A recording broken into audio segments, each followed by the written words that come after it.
Well, boy, it's a trippy time. Oh, shit. Trippy I time think I can fix that. inside. You could give it away like that, bro? I want to draw you a line. This is going to be crap right here. Oh, that's that dude, that Roosh. Yep, that's him. That's the one guy that was fighting. Yeah. Yeah, that was a slugfest I was watching at one time. That's funny because I watched like all the 2020 year in review matches. And that one was that was definitely a slugfest.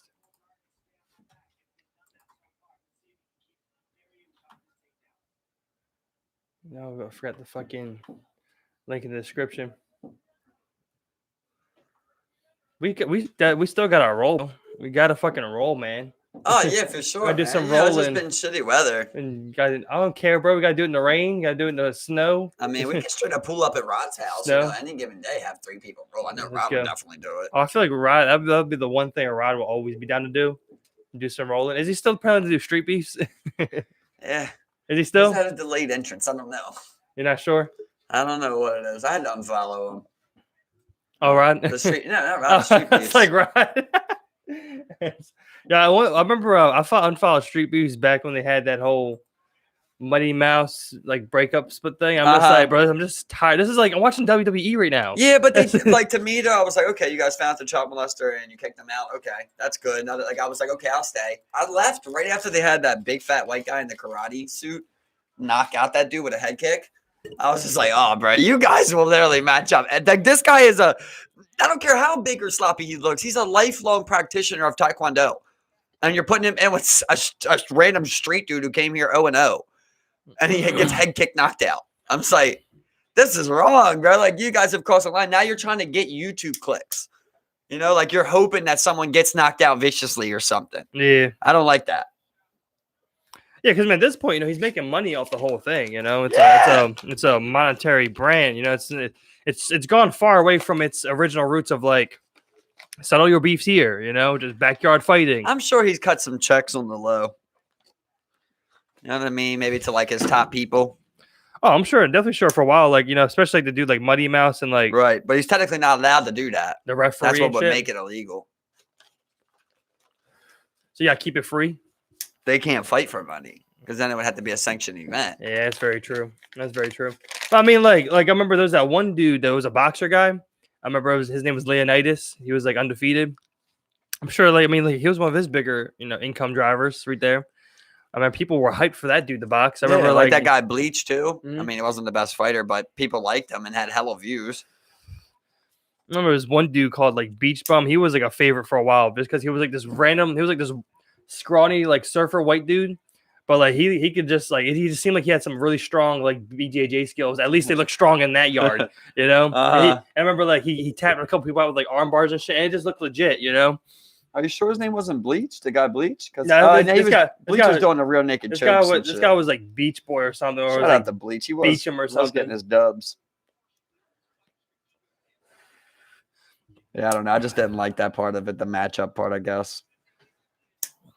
I mean, yeah, because I mean, like it's like he's trying to get a show going, you know. Like, once you're doing it for the clicks and likes, like, you're in a dangerous spot.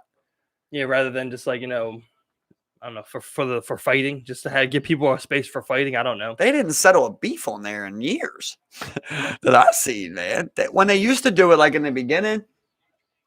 I mean, by the time I left, they were probably already a year gone from doing beefs. Yeah, but like in the beginning, remember, it used to be like beefs, and they'd be like, "He got a problem with him. We're gonna settle it here."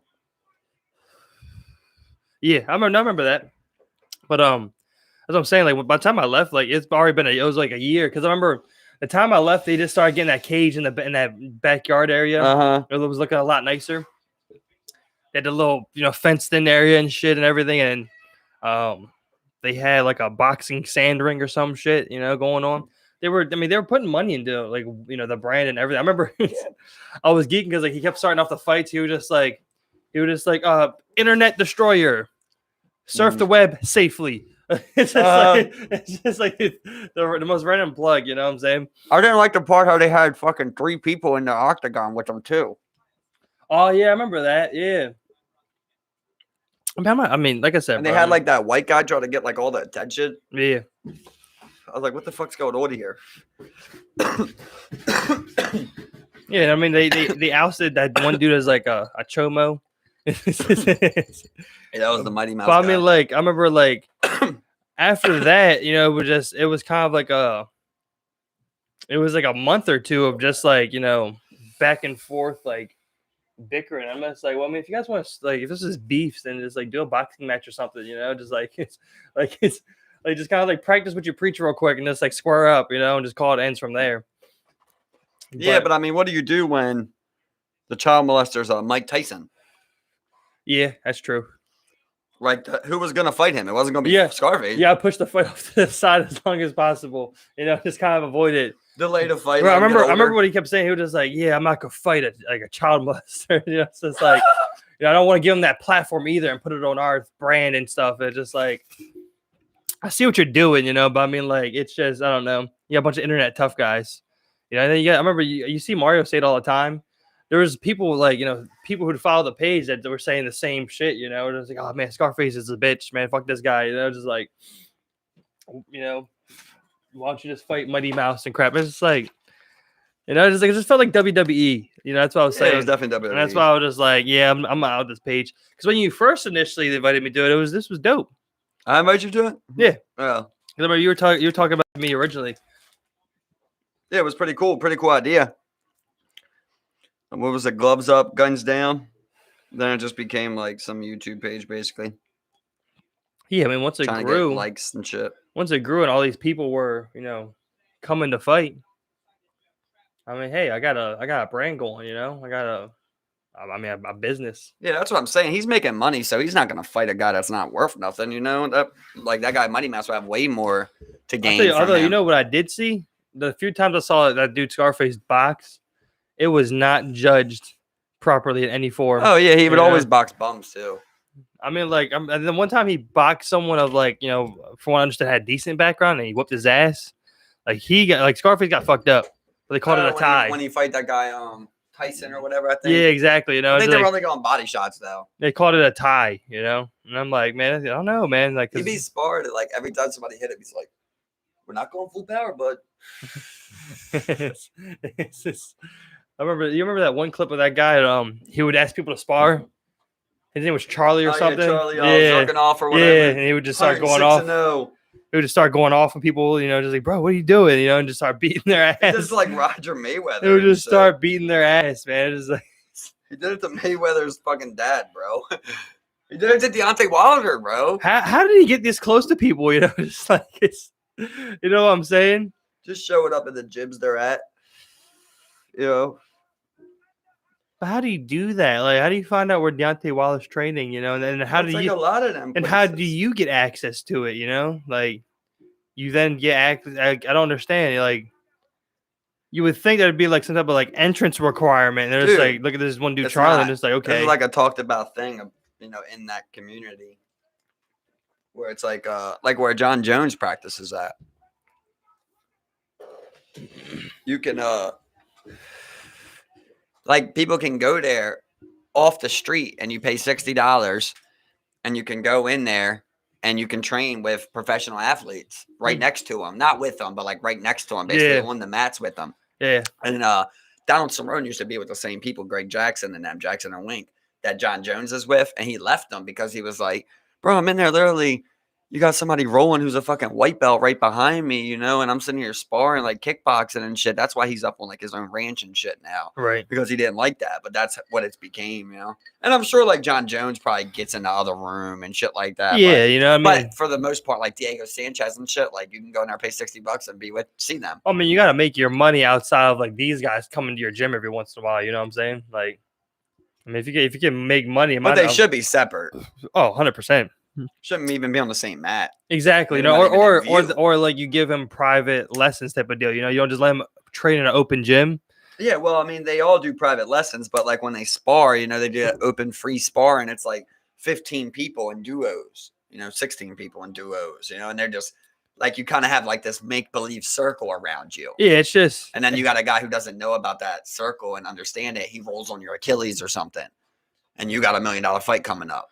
It's just weird that like, you know, it's like because I like what I mean, like every other sport you see them like kind of like separated, You know, like it's like go to like a private place, but it seems like it's just surprising that with UFC and boxing, it's kind of like a public spectacle, and like you just try. Because like you want people to come train with you, because you're not going to survive off just training big dudes. You got to make your money elsewhere. That was also 6 years ago. I'm sure he couldn't get close to Deontay now. Yeah, but still, man, it just seems wild. It just seems like, especially he's like the only guy to take a Deontay right and still be standing. Yeah, Charlie fucking funny. He probably says that too. Yeah, that's what I'm saying, man. Dude was a professional, like kind of like troll. Like, I don't know what else. Like, I don't think he's really. He might really be like that, but I don't think he's really like that. I'm sure he's like knows some boxing and shit if he's that obsessed with it, but. He was really beating on people's asses. I do know that. Who? Charlie. I remember he'd be like, "You want to spar?" And then he would just fucking exactly. That's what I'm saying. Like, that's what I'm saying. And they would just curl up. Like, what the fuck are you doing? I really believe that he was actually he was doing something. Because like you would just you think you're just gonna start hitting on people and make money like something like that? Like, he knew what he was doing. It's like he got some recorder, bro. Why would he be recording? Bro, give me some money then. Bro, look at the settings they're in. They're literally like be in the middle of a hallway. It'd be like a Planet Fitness. He just gives the dude gloves. Like, let's go. A Planet Fitness dude just came off the treadmill, just like, okay. And Charlie's a dick for that, but also the person recording. Like, who's this recording man where he's like, yo, I'm about to steal another guy? And the guy's just like, exactly him. Get him, Charlie. It just starts wailing on people. It's just like, I see one guy he butts like 8 times, but the guy was like, whoa, all right. I remember one dude, the dude's like hurling up, he like uppercut, he just like, and he's just like that's why I feel like he really thought he was doing something, because like I don't know how you could consciously punch someone like that and you're just like, I'm just trolling, just like it's dude. They did the Floyd Mayweather Sr., dude. Floyd's dead, bro. What if he really thought he's the fucking GOAT, bro? He really believed that shit. He was just like, look, if you call Floyd the GOAT, he's a false prophet. Like, I'm gonna show him what's up. His daddy told him everything. His daddy told him everything. I'm going after his daddy. Exactly. Where's his daddy train at? Exactly, man. $3,000 membership. Hey, that's something. Like, you not only do you get close to Deontay Wilder, but you get close to Floyd Sr. Like, that's a crazier one to me. I don't know how that happened. And not only that, but like people were like, let him spar. It's like, what if he was just in the gym on that Jake Paul shit though, where it was like, I'll fuck you in your ass, Senior. Or, Deontay, like, fuck you in your fucking daughter or some shit like that, And Deontay's like, you know what? This should take 30 seconds. And if you watched, did you see the video? Yeah. Where he's just running around and Deontay's just firing rights off. Yeah.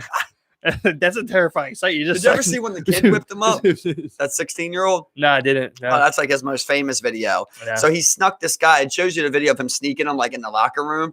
And the kid's 16. He's like, okay, so they put him in the ring, and he's like trained, bro. He's moving like Ali in there, and he fucks Charlie up so bad he goes out of the ring, and he's like, time.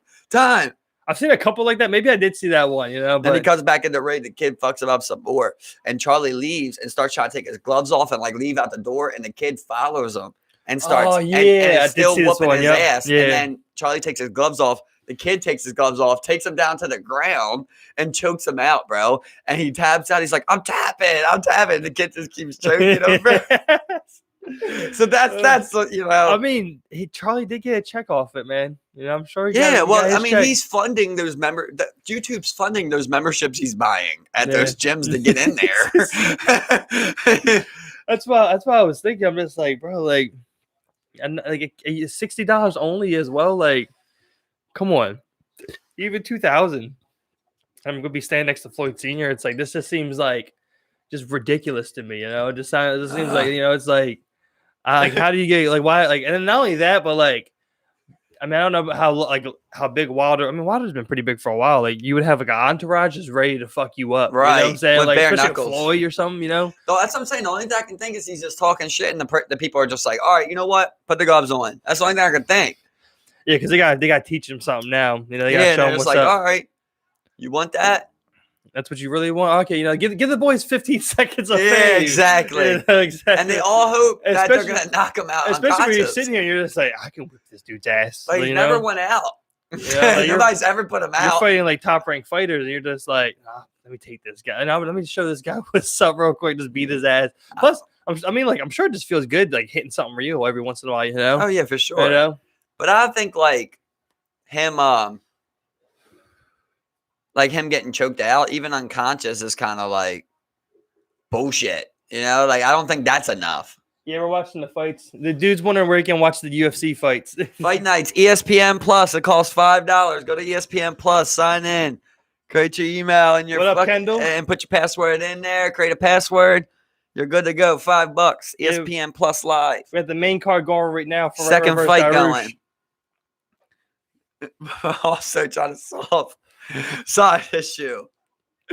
I mean, we're just talking Charlie, you know. We're just fighting. Yeah, it's fight related. Crazy you know, like he got his fame like that, you know. But I'm saying, like him getting choked out, he got lucky. Somebody should dies. Oh, that's what I'm saying. If that kid didn't have something going for him, he probably could have killed him that night, you know.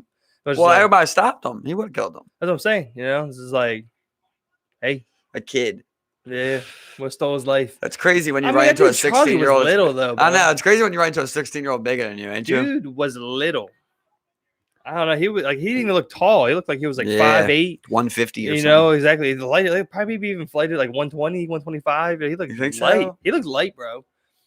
Yeah, I don't know, man. He looked like how those little like punching bags that have the teardrop bag on the top and it's on a metal pole and it just springs back on that center thing. Yeah, that's what he kind of looks like. That's what he kind of looks like with his head shaped like that. Like, I'm just sitting there picturing about his childhood, and I'm like, he had like that grandpa who didn't really know. He was never actually a boxer, but like he used to watch boxing, like me. Yeah. And he's always like, "Listen, Charlie, get the first shot." Like, he taught him that, and it's from the beginning. He's just like, pow, pow, pow. Like fire off, fire off. Like your grandpa fired him, but he didn't even get a shot in. Like, he didn't get time to put his gloves on, grandpa. Yeah. First shot. First shot. After every one. Everyone just wailing on dudes in the gym, just like as soon as he leaves downtown, Miles John is like, he tried, grandpa. I'm climbing the ladder. You know, if he fought Deontay, he's like, coming back, Wilder 2, grandpa. I should be ranked. I should be right there. I was up the ladder. It took me 100 fights to get to Deontay. You know what, grandpa? I might never have the WBC belt, but I'm ranked in these streets. I've been in these trenches, grandpa. Hands certified. 104-1.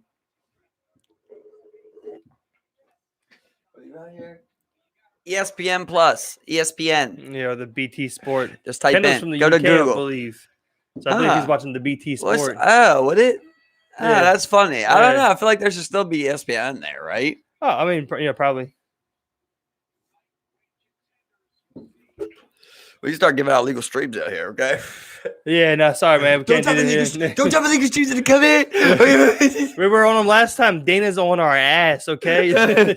Dude. We were the guys he was talking about on that press conference. I got a lawsuit in the mail the other day from Dana. We were not pushing that button, okay? Cease and desist. Dana scared me shitless. But this is one you could definitely probably find streaming because I mean, like it's being streamed by ESPN. You're not even paying for the fight overall. So I mean, you know, you may go find it. I'm just saying it's like $5 for ESPN Plus. But we ain't no snitch. Yeah, I mean, like, and you can get Hulu, Disney, and ESPN Plus for like $6 or so now, or $7. You can get all of them in a bundle. I don't know if it's all three of them, but yeah. No, you can get all three of them, bro. Yeah. I don't think it's all three for $7. No, it's all three of them. You get ads. I think all three of them for $12. I think it's like two of them for $10. No, all three of them for $12, bro. I'm telling you, bro. Nah, I'm telling you, bro. I don't know. Because I got it, man. You know, no way. Yeah. That's pretty damn good if that's what it is. That's what I'm saying. Hulu, Disney Plus, and ESPN Plus, bro. For $12. Yeah, ad free. Yeah. God damn lie, yeah, man. Bro. That must have been promotion or something. Nah, I got it, bro. I got it like that. You know a guy? Yeah, got the fucking keys going, you know? That's how he was when he went to AT&T. The guy was like, so what like does your aunt do? And and Kay's like, I don't know. She works for AT&T. He's just like, she's getting some deals, you know? Some deals it was so sketchy of deals that I had to ask questions where I was like, that sounds so great, but hold up. Yeah. Like when he said, like, he was like, she had her old iPhone, which was iPhone 10, I think, or iPhone 8 or something, in perfect condition. And he's like, look, if when you get your new iPhone, if you send that iPhone in, no matter what, what it's worth. If it's, as long as it's not broken, not scratched, it's unlocked. It's worth $700. They'll give you $700 trade in. Wow. Yeah. And I'm sitting there and I'm like, hold up, bro. I'm like, I got to get down to some numbers here, man. Like, I looked him in his eyes, I'm like, Hector, my boy Hector, I'm like, look, tell me why. A lot of me. Why are they selling a phone 4 generations later for $300 more? And they're take this phone right now for $700. I'm like, are they going to use like the insides? Is the insides worth that much? Like, if it's in good condition, can they just reuse that same exact inside, upgrade a chip, put a new front on there, and then it's an iPhone 12? That's what I'm thinking or something. And he was like, be honest with you, man, your guess is as good as mine. I have no idea why they would offer a deal like that. I'm just like, that's crazy, bro. And he's like, telling me, he was like, you find a phone, you can send it in, it'll be graded. But I didn't have a phone. I was thinking about going to buy a phone for like $100, sending it in, get that $700 trade in. What's up exactly? It just doesn't make sense, I mean, it has to be worth a lot, because I remember they used to have those machines in the malls where it's like, oh, put your phone in here, we'll give you money for whatever phone it is, which I mean, I'm sure it's a little scammy, but also it's like, it has to be worth something for the, any type of working insides. They just recycle it.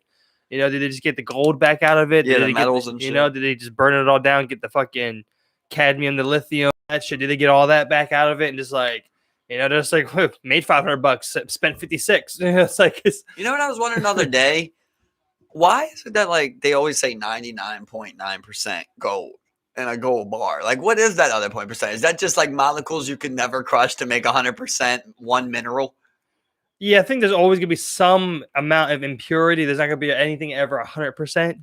100% pure gold. You know what I'm saying? Unless you go find a gold vein. Even then, it's like mixed in. That's what I'm saying. It's something in there. Iron, 1% iron, or something. Like, or like 0.3 iron, 0.2 potassium. Or like maybe you need that 0.01% of something just so it stays a bar. Right. It's like, so don't unfold on itself. Because gold's pretty weak. It's a brittle metal. It's not a really strong metal. It's heavy and really dense, but it's not really that strong. Imagine like a self-collapsing gun.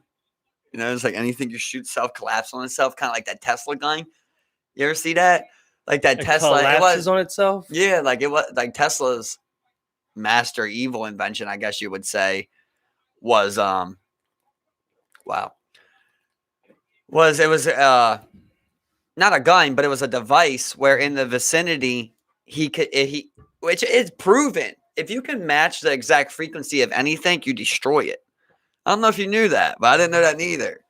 But like, let's say if this keyboard operates at, I'm not a scientist, people, 1.9 hertz, and you can match 1.9 hertz into that, it'll destroy this keyboard. I think what's like scary about that is that like, I think a lot of the things around us operate in similar frequencies in like the type of mass we work in. And I have one frequency that probably destroys this or probably fry us. You know what I'm saying? It's like every wall's at a 6. Crazy shit to us. So if you hit a 6, all walls disappear. Think about this, right? Is there anything on Earth that exists that isn't a fraction of something else?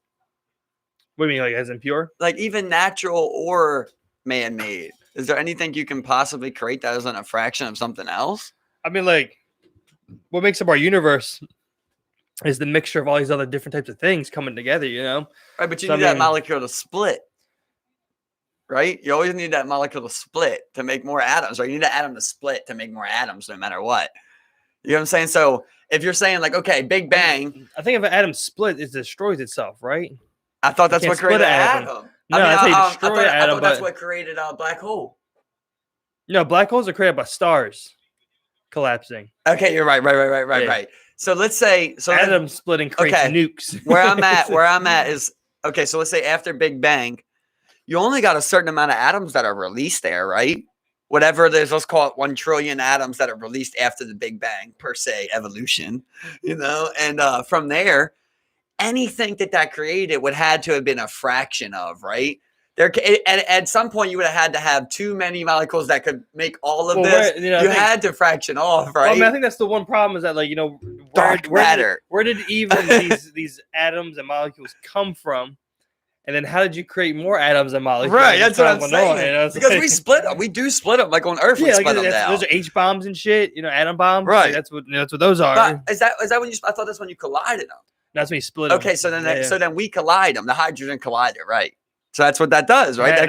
That's the hadron collider where we just it smashes atoms, right? So we're doing that even on Earth. Yeah. So we're really fucking with the time warp continuum here, okay? You guys getting a little freaky with that. That's what I think is weird. Is like we'll do shit like that. We'll like elements, like we'll just shoot like fucking 2 elements at each other, atoms. Is that a wasted element no? Because sometimes they fuse together for a stable period. And it makes something else. And then that's the Bob only Lazar. for like a split that's second. That's the Bob Lazar thing, only right? A split second. And then they're just like, okay, it exists. It held together for the second. It means it's an existing thing. Okay. It's like and then it splits back to its original self. It just destroys itself. It stays stable for a split second. Like, how do we just destroy an atom? It's gotta be a way. How do you call that stable? If we didn't have this on, I would be searching so much. How do you call that stable? I can do it over here real quick. I'm just saying, I'm pretty sure that atoms divide some way. It has to be. I feel like that has to be proven. Give me that or give me liberty, goddamn it. Okay, so there's a whole Forbes article on how were atoms created. Okay, well, we don't got to get down to the specifics of things. We're just looking for that could be a whole episode, we're just looking for one answer. I mean, I think it can't be summed up in that one answer you're talking about, How is more atoms created? That's what I looked up. It's not quick. Can you create more atoms? Atoms are created after the Big Bang, 13.7 billion years ago, as the hot, dense universe cooled. This became suitable for quarks and electrons to form. Quarks came together to form protons and neutrons, and these particles combined into nuclei. But the thing is, the Big Bang is just the Milky Way, right? That's the whole universe. That's the whole universe, basically, from the beginning. Okay, so basically we're saying that it had to have a certain amount of atoms from the beginning, right? Or did it explode so crazily that it was just an infinite amount of atoms? Well, what I was trying to say is, like, if you look at anything, like even if you look at this tray, it obviously came from some type of metal mineral that had atom makeup, right? So it's eventually like that. Everything has atom makeup. Right, so that's what I'm saying. So when you make something of it, don't you technically split it? That's what I was trying to say before we got into the specifics. No, because that's what makes elements and different types of when you combine different elements, these atoms will join together. These molecules will join together and create a new substance. But you go into a gold mine and you get gold, from the wall, however it works. I'm not a miner, off the wall, gold vein, and then you turn it to a 24 karat bar. Yeah, is it just condensing all of those atoms? Did you lose atoms? Did you add atoms together to form that bar? Because it wasn't in bar form, Are you manipulating atom structure? Well, yeah, we do that all the time. Like when you cut wood, you That's what I'm saying. So now, okay, so I turn it to a 24 karat bar, and then I bend that down and I make it into a necklace. Yeah. Right? And then I make it into it. But that 24 karat bar is made into a necklace. And then it's made into a ring. Yeah. It's made into all these other things. Yeah. And then maybe one day you melt down that ring. And then you melt down a bunch of other rings and you make it for a microchip into a phone. And it's like, all this time, is it just the atoms shrink into whatever matter I give it? Or am I taking a piece of a certain amount of atoms when I break off of that 24 karat link? Well, I mean, like, so if you take out, if you take out any bit of gold, if you take out some atoms, of course, right. I mean, like, that's because everything's made up of atoms. So when you split a bar in half, you're technically ripping, you got half atoms over here, half atoms over there. That's a 50-50 split. If I split it right down, it may not be 50-50, but if I split it 50% down the middle of that bar, is it 50% atoms here, 50% atoms here? If you were to weigh it and it's like, okay, this is exactly half, that's exactly half. Yeah, technically. Okay, you burn it down into molten lava. Yep. All you do is just change the state of the matter and the atoms still exist. Is there any way to destroy it? How could you destroy gold is what I'm thinking right now. Like, you burn it down into ultimate lava. Say if you burn it down to ultimate lava matter and then you drop it from a plate in freezing cold conditions. It freezes before it hits the ground and then you shatter that. And you let that ice melt. Well, there's still gold everywhere. But is there atoms? Yes, there is. And the atoms get released? Atoms. The atoms are around more atoms. The atoms are more around more atoms. Did the atoms get released back into the universe? No, not essentially. No. What is it in? Is it in the ice? I mean, like, gold can be, grinded down fine enough to where you can ingest gold and shit. You know, like I mean, you know what you can do, which is weird. You know, if you were to grind up cereal really finely, you can take a magnet and you can grab the pieces of iron in the cereal with a magnet. You know? Whoa. Yeah, you can do that. Huh. Yeah. So I mean, the things are everywhere. The minerals, like all that type of stuff. You know, I mean, they're within us. There's atoms. Everything's made of atoms. If you break something, I don't think there's any way to destroy atoms. But some things until you split it and it becomes atom bomb. So, but you think about a certain amount of atoms being created. Who am I? Right, and that creating aluminum and that creating steel. Right. Okay. And then you not being able to put aluminum with steel, or it caused a rust issue. Right, so it's like it's the same atom from the Big Bang. These elements, but now they became elements that don't react well. Exactly, man. I mean, if you take pure sodium and throw it in water, so pure sodium is a metal. You know, like I mean, the stuff that makes up salt. Pure sodium is an actual, I believe it's an alkaline metal, and it does not mix with water at all. It explodes. Whoa! Yeah, so bomb. Sodium in its pure form will explode when it reacts with water. You made me think about two things that I learned the other day. One being, in Afghanistan, they didn't want to man the anti-aircraft missiles that were on top of the mountain for obvious reasons. So they would create these fucking ice blocks, bro. They had measured it down to a certain amount of feet to when it melted, every 30 minutes, it would fire a shot off from these anti-air missiles, dude. Just slabs of ice. Crazy. And then I learned, though, rust, bro. Rust sucks the oxygen out of the air. I didn't know that. Yeah, rust is metal oxidizing, being exposed to right, oxygen. But then it takes the oxygen out of the air. I guess I didn't understand that part of it. It was explaining how, like, when you go to the bottom of some of these ships that are created, it's so rusted on the bottom of that ship that if you hit that compartment, you faint because all the oxygen's been stripped into rust. And that's what I learned. A little factoid for you. If you ever see a weld, if it doesn't have a latch, then don't lift it up. If it has bolts but it looks like it can come undone, you're not supposed to go in there. It's because it's marking that type of area, basically a restricted area. Right. Yeah. Right. So I just wanted to show you this real quick. When this dude throws some sodium in the water, dude's just blowing up some sodium. Whoa, little crackles, huh? I just throwing small chunks in there. See? Huh. And it just explodes. This guy's some sick chemistry teacher. I seen that on Hamilton's Pharmaceutical, bro. They had like this everyday chemistry teacher on there bringing back like 99% raw. Fucking crystal meth, bro. in a devil costume, bro. Like on a devil costume. It was like crazy. Hamilton Morris, he's my favorite when he's in his full like Hobbit mode when he has the hair. Yeah, with the beard, dude, he might be my favorite person alive right now, bro. He's awesome. He has a dream job. He's awesome. Yeah, he's going around getting fucked up off these things. All different but types also he's a smart guy. He's smart he's motherfucker. So smart. Exactly, he's smart, exactly, man. Smart motherfucker. I mean, like the shit that he dives into and the shit that he consumes. And just be talking about just a knowledgeable I feel like guy, if I hit the lotto, let's say we hit the lotto for 100 mil, we got the podcast and we're buying guests. I would pay, for Hamilton Morris to be able to interview him. It's not even about the podcast; it's about being able to pick his brain. Come on and explain some let me shit pick that to brain us. for 2 hours. Exactly, man. Let's just talk about these different types of things. We gotta get our hands on some DMT. We gotta synthesize our own. Do we have to make our own? So, we gotta make our own. I think we gotta make our own. But did you watch that thing that I sent? There's people in there complaining, and they're like, I use both things, and you can feel the soul of the animal almost is what they were saying. And it is a different type of high. It just sounds so fucking crazy, man. Yeah. So, I mean, the things I've heard. I don't like how they throw up, man. Bro. You ever see how they throw up? During it, some people, they go in that compulsion. It's only for 60 seconds. And they throw up sometimes, regurgitate. Apparently, you're perfectly fine, but it's just your reaction to it while you're in talking to aliens. It's so great. Peyote. I'm not sure how you say that. But peyote, yeah. That's the same exact thing. Yeah.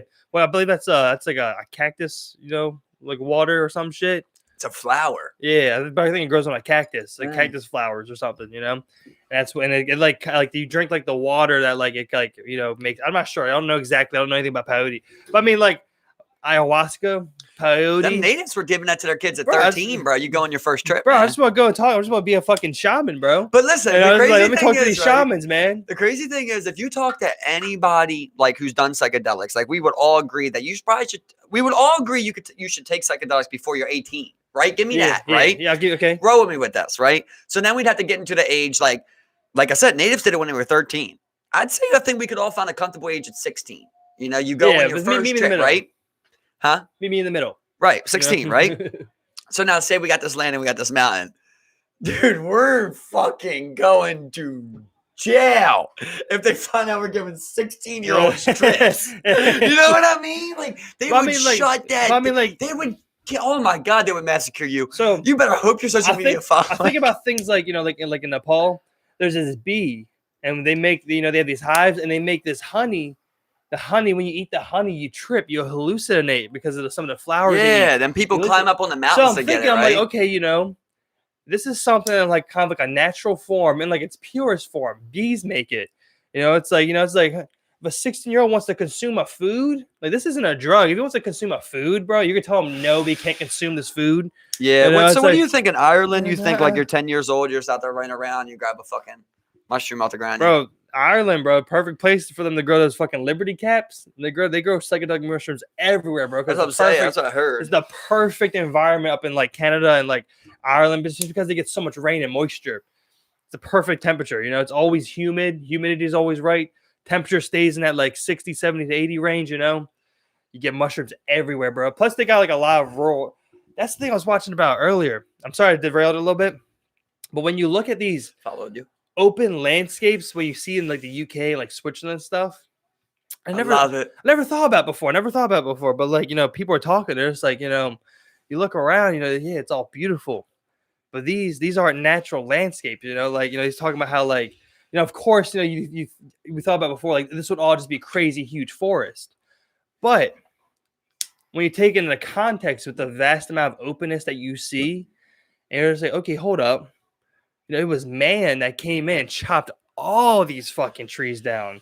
You know, you don't see a tree for a fucking miles, and he came and just took. I mean, because that's what they were using to build. I mean, it all makes sense. But for some reason, it's when you look at these open, you know, English, you know, England, you know, channels and like, you know, vast open mountain scenes and stuff. It's just like, you know, they just cut all that shit down. There's not a tree in fucking sight. Like, okay, I guess the way now that you got me thinking about it, I guess the way I always seen it was that like in that ridge line of mountains, I didn't think that like trees grew. Yeah, because they're not getting sun. You know what I mean? Oh, you get plenty of sun. You know, but usually you see like that mossy type of grass look. Yeah, you know what I'm talking about? It's all you know. My dream is to find that, bro. And bro, I'm as soon as we find it, I'm stopping the car. I'm running right out to the middle of that, bro, and I'm doing fucking angels in the open. Yeah. Like I always want to be like that. I don't care if man did it or not. I want to be in the middle of it. As I'm saying, like I've always said, I want to like base jump off one of those fucking mountains, bro. And just free fall this bitch and then just pull the chute and just fucking, you know, be fucking. You know, there's one part of our last conversation that stuck with me a lot. That what you said, where you were saying like how man's always, you know, understood we had a finite amount of time, and that you try to leave like these impressions to tell the future generations of what happened. Yeah. What do you think? I was thinking, well, like, what do you think would be the best way to do? And like, I came to the conclusion of like, we should probably put someone in space. Right? Like something that'll always be in that rotation forever. And if anything, it'll crash back down here. Yeah. I mean, like a time capsule or something. I mean, and include like include though like seeds and like our most like crucial elements or something, you know? Yeah. Something like that. So, I mean, like I would think, but I mean, like right now, up until, you know, like Elon, like we haven't even had a way to like, you know, like land satellites and shit again, you know? So, I mean, you like if something was to happen and then the next civilization of humans would have to try and retrieve that, they may not be able to do it for a while. That got me thinking about the stone makes a lot of sense because, I mean, you know, I mean, we've seen those stone sculptures last for fucking tens of thousands of years and shit, you know? So think about kind of what makes somebody want to put a sculpture that heavy there, bro. You know, like, okay, maybe you could say like a pyramid slavery, but like with Stonehenge, they don't say that's slavery, right? I mean, I think, you know, I mean, that was them, especially when we got into like, you know, everyone always used slavery, bro. Everyone enslaved people and used slave work to get work done in these, you know, massive empires. You think slaves did Stonehenge? Stonehenge is one that I don't think people even know how it got there, you know? I saw this one cool video. You know, the giant Maui heads of or Maori heads of the Moai on Easter Island. Those big stone heads. Yeah. They had a video where they were showing how they possibly move these dudes, man. They had a rope tied to the top in 3 ways, one on the left, one on the right, and one in the behind. And they're walking it side to side, and people are pulling in the back, and it's just wobbling and walking forward, bro. This big ass fucking like 5-ton rock. They're just like, it just fucking clicks wobbles, a million things. you know. And it's just like, it's that like. Makes me, did you ever see the one with ancient Egypt? How they moved the pyramid blocks, or what they suspect? It's like they found out if you make sand wet, that you can slide that block a lot easier. So like they believe that maybe they had just basically liquefied that sand up to that point of that pyramid. But then I was also thinking about, did you ever see that guy who was who could like balance things naturally? Mm-hmm. Like he was balancing like big ass beams and shit like that. Yeah. That's something to that, right? I mean, so not hitting? No, that's good. Okay. That's good, yeah. Yeah, I mean, what is that? Humans have like, because I mean, like before you even get to like atoms. Before you even get to them moving these big ass blocks, like you gotta remember, like when you're using big blocks like that, you know, they're using natural rock that's formed in the Earth's crust.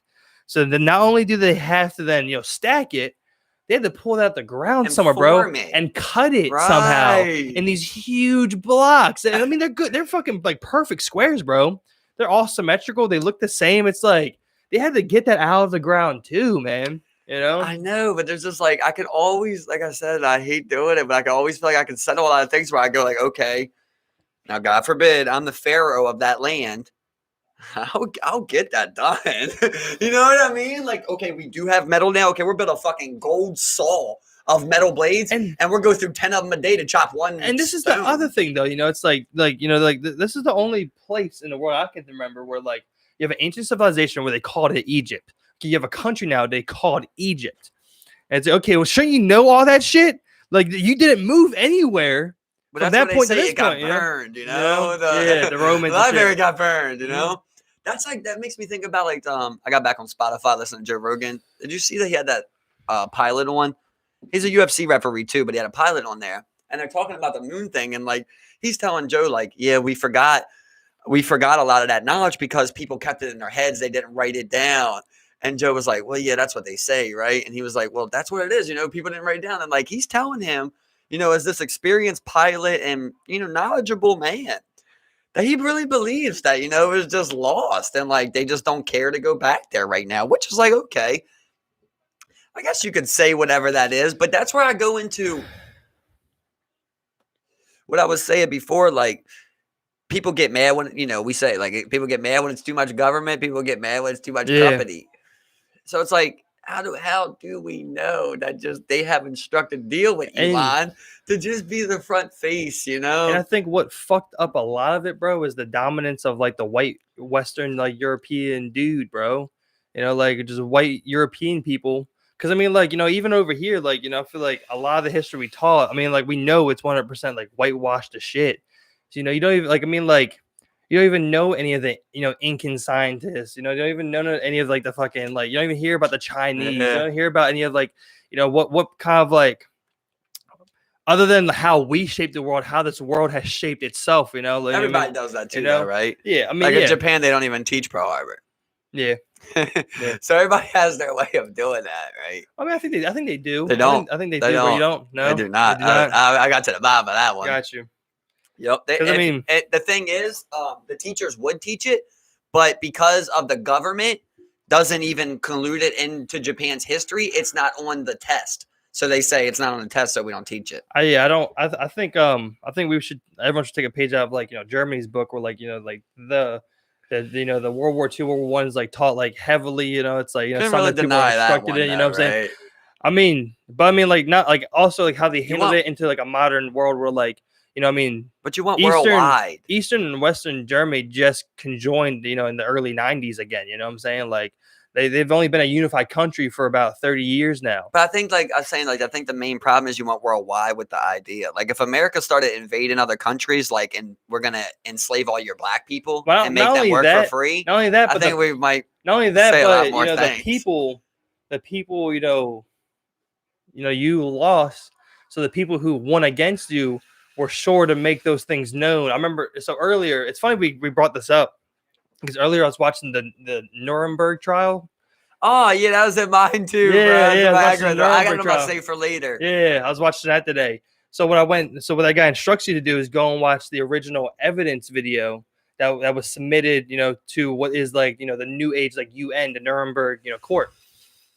And I was watching pretty much the footage of them going back to these camps and had them pulling people out. Like, I mean, like numerous camps. Like they showed a map where they had all the marked different camps. There's over 20,000 camps, bro, with maybe 4,000, 5,000. I mean, Auschwitz and stuff, those are the big ones where they had most of the people. But I mean, they had other camps, all around where like, they had 4 here, 5,000 here, men here, women here, children over here, sick people here. I mean, like, this crazy shit. They kept pushing it, That's what I'm saying. That was the idea worldwide. They were going to eliminate all Jews. Yeah. And it's also crazy to think how close they came, to like total domination of Europe. I'm saying at that point, if you want to be part of the UN, bro, you gotta be like that.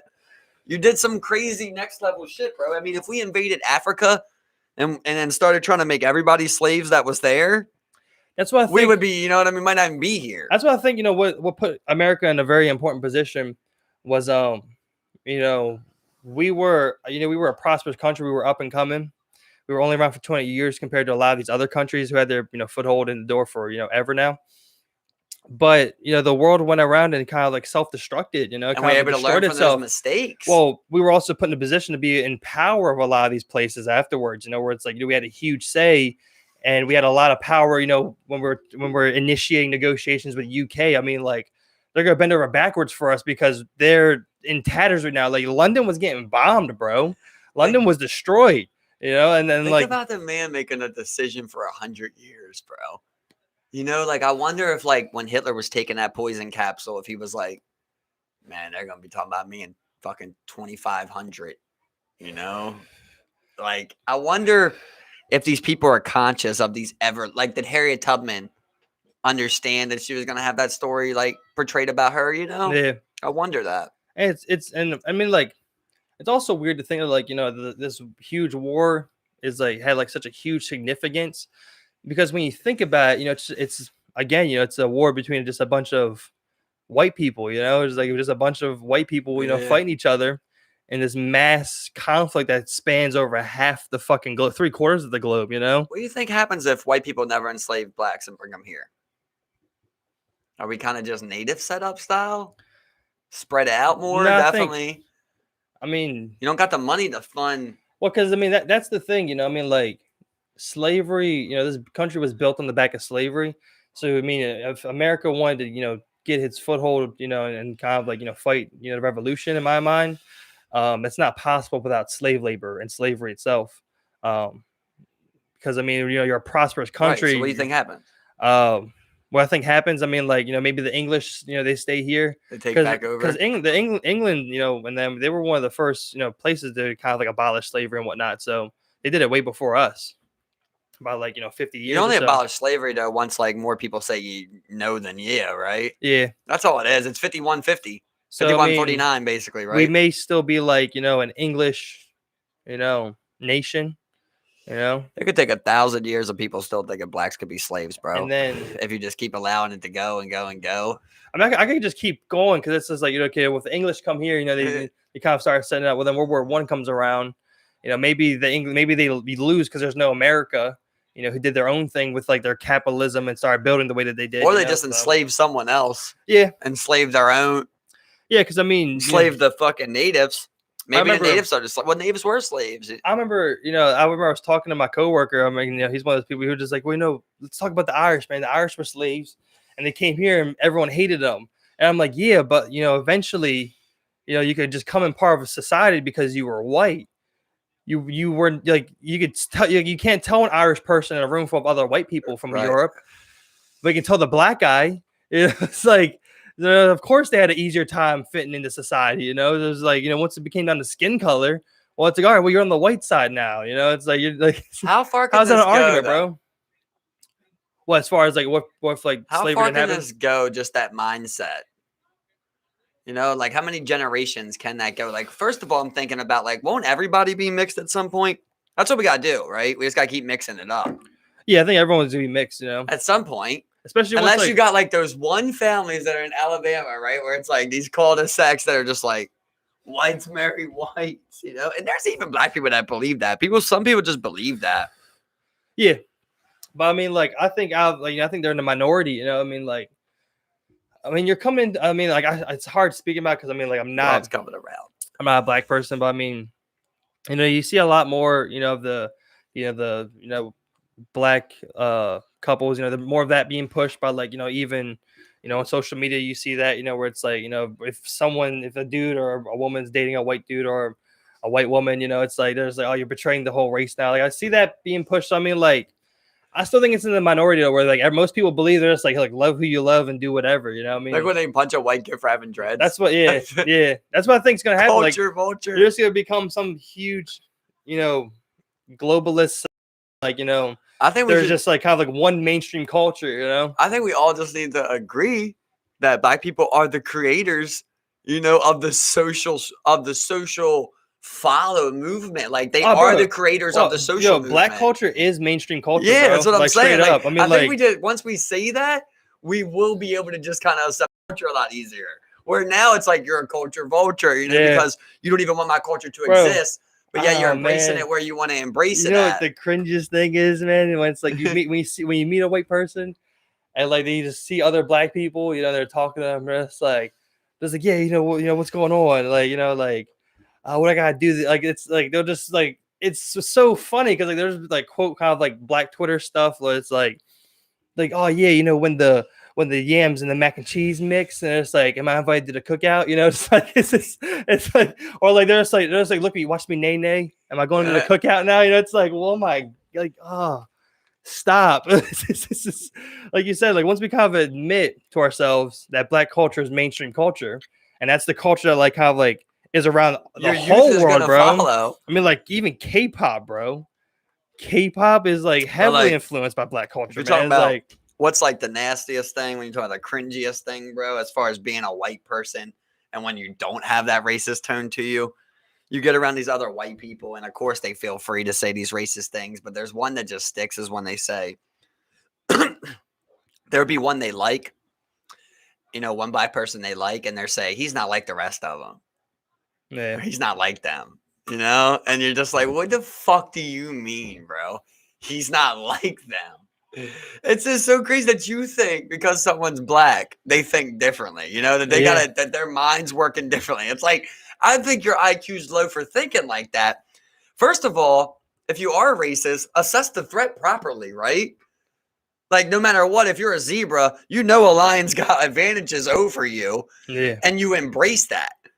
You know, so that's what I'm saying off the jump. Like, I think that once we accept that black people are mainstream culture and white people are able to accept that, you know, and just kind of where it doesn't feel forced anymore. Yeah. You know how it's in like Disney now where it's like everyone's got to be a woman or black or Asian. Well, like I said, it feels forced. Well, it's at a point where it feels effortless. They're trying to be invited to the cookout. You know, that's what I'm saying, man. It's just like guys, like, come on. Like, what do you...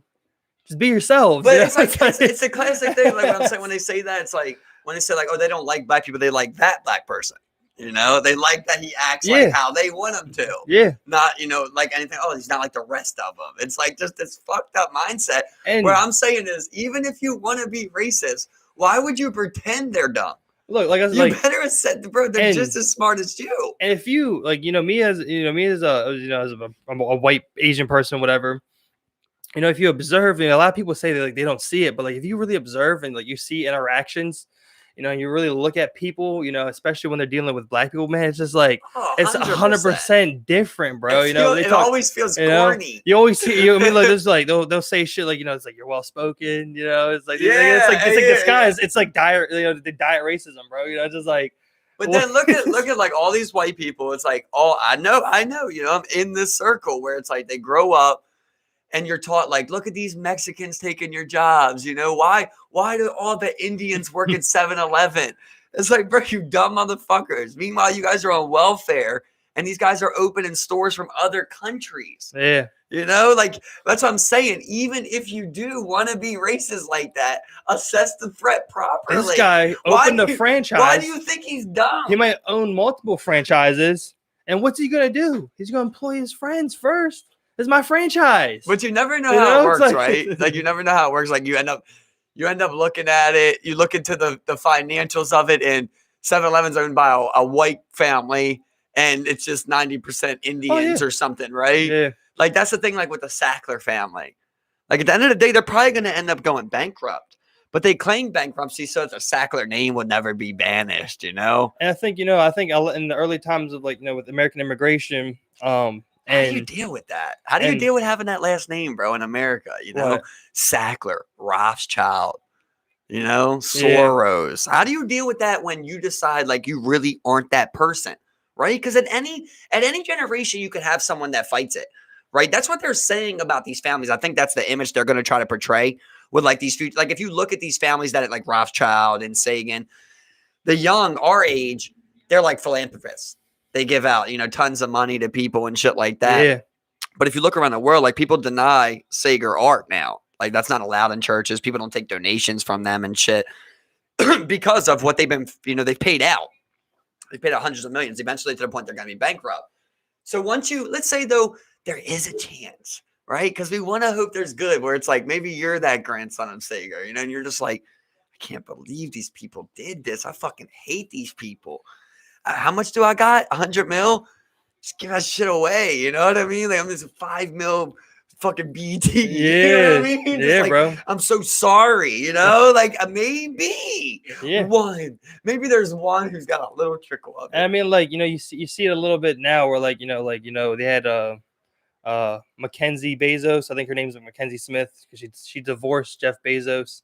And, she's always referred to as like Jeff Bezos' ex-wife when it's like, well, co-creator Amazon, it's like, and it's like, you see her, I mean, like she has a shit ton of money and she doesn't she gives away a shit ton, yes, you see her giving to like, all over the place. And I was like, I feel like she might have that type of feeling where she's like, I gotta give back something, look at that. Like everyone, like, I mean, like, look at everyone talk about Bezos.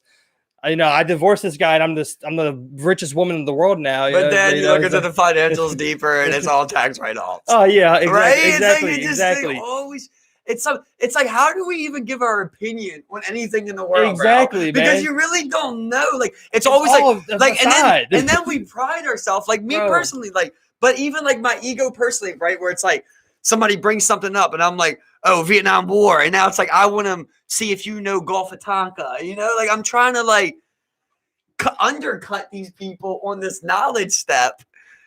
It's a kind of like a step I feel like I stood on for a while where it's like, it's like, oh, whoa, I only know what we know as like, about people, just like, okay, what's like, if you want to argue this, and you want to deny what's like kind of like widely accepted, then we can't even talk. It's like I was on that for like a while. And I'm just like, well, I don't even know if this is fucking real anymore, bro. Like, exactly. like okay, that's built on a lie. That's built on a lie. That's what I'm saying. You always fuck about this. Like you're a Vietnam War expert. You bring it to me, and then like it's like I bring up Gulf of Tonka, and it's just like you eliminate it with one argument. You know what I mean? Where it's like, oh.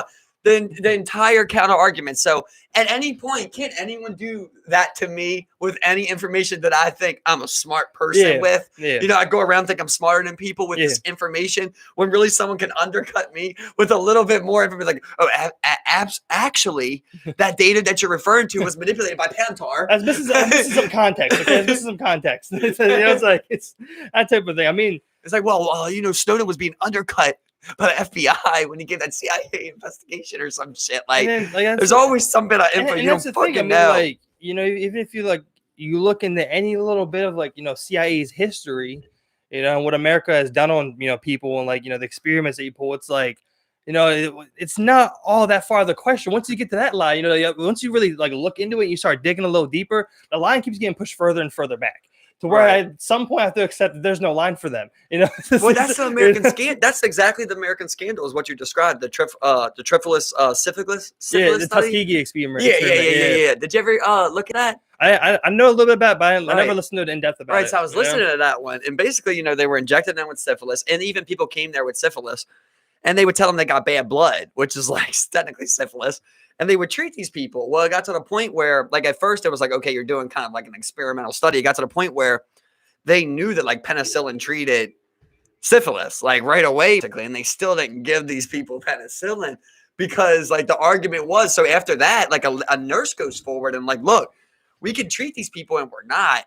Why? You know, and the doctor comes forward to Congress and is like, well, we still need syphilis research study. You know, we still need to know like what does happen to syphilis people. And like, so then the Congress grants that. They get passed. They're like, well, yeah, we do. Technically, you already got a research study going. You need to know that. That's what I'm saying. Like, where's that line stop, right? Where it's Yeah. like, okay, well, you do. Technically, you've already treated these. You've already gave these people syphilis. Yeah. So at this point, I guess I could treat the syphilis, but I do have a study going on. It's knowing those missteps of like, you know, humanity and like, you know, American people and American history. It's like when you take a look at those missteps and like, you know, you see them over time as people and as civilized, you know, governments, we're going to continue to misstep. You know, so like you have to look at everything moving forward as like, okay, well, is this a misstep? Right. Is this a fucking misstep? Look at these guys. But like, at the same time, like, who are we letting take missteps here, though? Exactly. Right? Like, yeah. Because here's the thing, though. Like, think about like what Elon was saying to Joe, where he was like, when he's breaking down, like, at what point is consciousness? He's like, you know, there are these molecules, and these molecules form organisms. Yeah. At what point did we say an organism? Right? Because like you could have a fucking crab. If we could tell what crabs are saying, and we got all the crabs, and all the crabs are like nuke China. You know, like, should we listen to a crab? That's probably how the rest of the animals feel on planet Earth. You know, they're like, okay, we understand you guys are super advanced and like you think maybe there should be a war there for that. But like, don't we all have a say, you know, of like how this thing goes down? Exactly. And to the point that we can understand what they're saying, if we ever do. It's like we're making all the self-food. We're the only organism making. You know, no other organism is all over the planet. You get what I'm saying? Even a fly, bro. On the note of like Elon, I remember like he did an interview where he was talking to someone, and I remember like they were talking to him. They were like, you know, well, they named a couple of people. They were like, you know, those are like your heroes, but they're all people that go on record saying they don't agree with what you do, and like he's tearing up and shit. He just like, you know, it doesn't feel good. And they're like, well, you know, it's like, you know, they're your heroes, the people you looked up to, and like the reason like you ventured out for this is like, why? Like, how does that make you feel? And he was just like, you know, it feels terrible because like the history that like he, you know, learned and like everything that he was taught, you know, about like, you know, space flight and being on like, you know, the end, like, you know, like on the brim of like, you know, civilization and space being the final frontier. Exactly. You know, you looked up these people and they're not agreeing with what you're doing.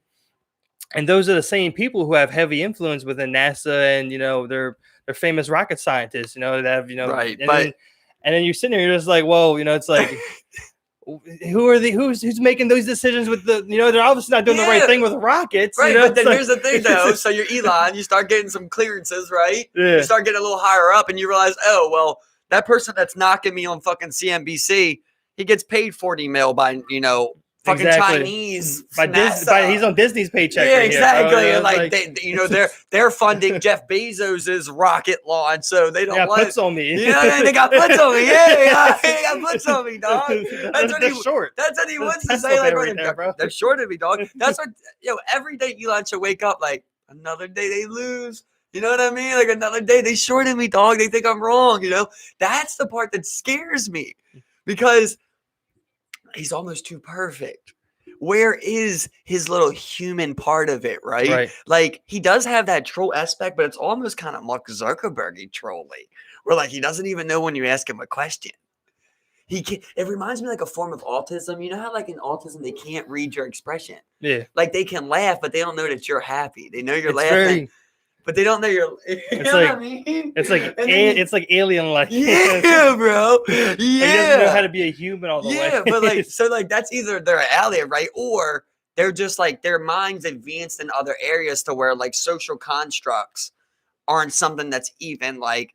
It's like how I always say, like I don't got time for that human shit, you know, and that's probably one IQ of what Elon's is. And of course, and then when you're some, you know, when you think like that, and I'm sure you feel pretty weird about it. But then you become some super rich dude with a lot of influence, and you're probably just like, well, whatever. It's like you want to wake up every day though and be like, this is what's got me here, so I'm gonna just be me, you know. I feel like I would be like more like what's his name? Dan Brazilian. Yeah, Bilzerian or something. Bilzerian or whatever the fuck his name is. Like it's like, you know, I got that fuck you money and I'm gonna say it to y'all, you know, and I'm gonna keep making more of it and saying fuck you along the way. That's the one thing. Like I remember I was reading you know, it was a talk about like, you know, like wealth tax and stuff. And it was one of those discussions, you know, people were talking about, you know, it's just like, of course, the the living style from like here to like 10 million is like crazy. It's like huge leap. I mean, like from here to 100,000 leap, 100,000 to 500,000 leap, 500,000 to mil leap. You'll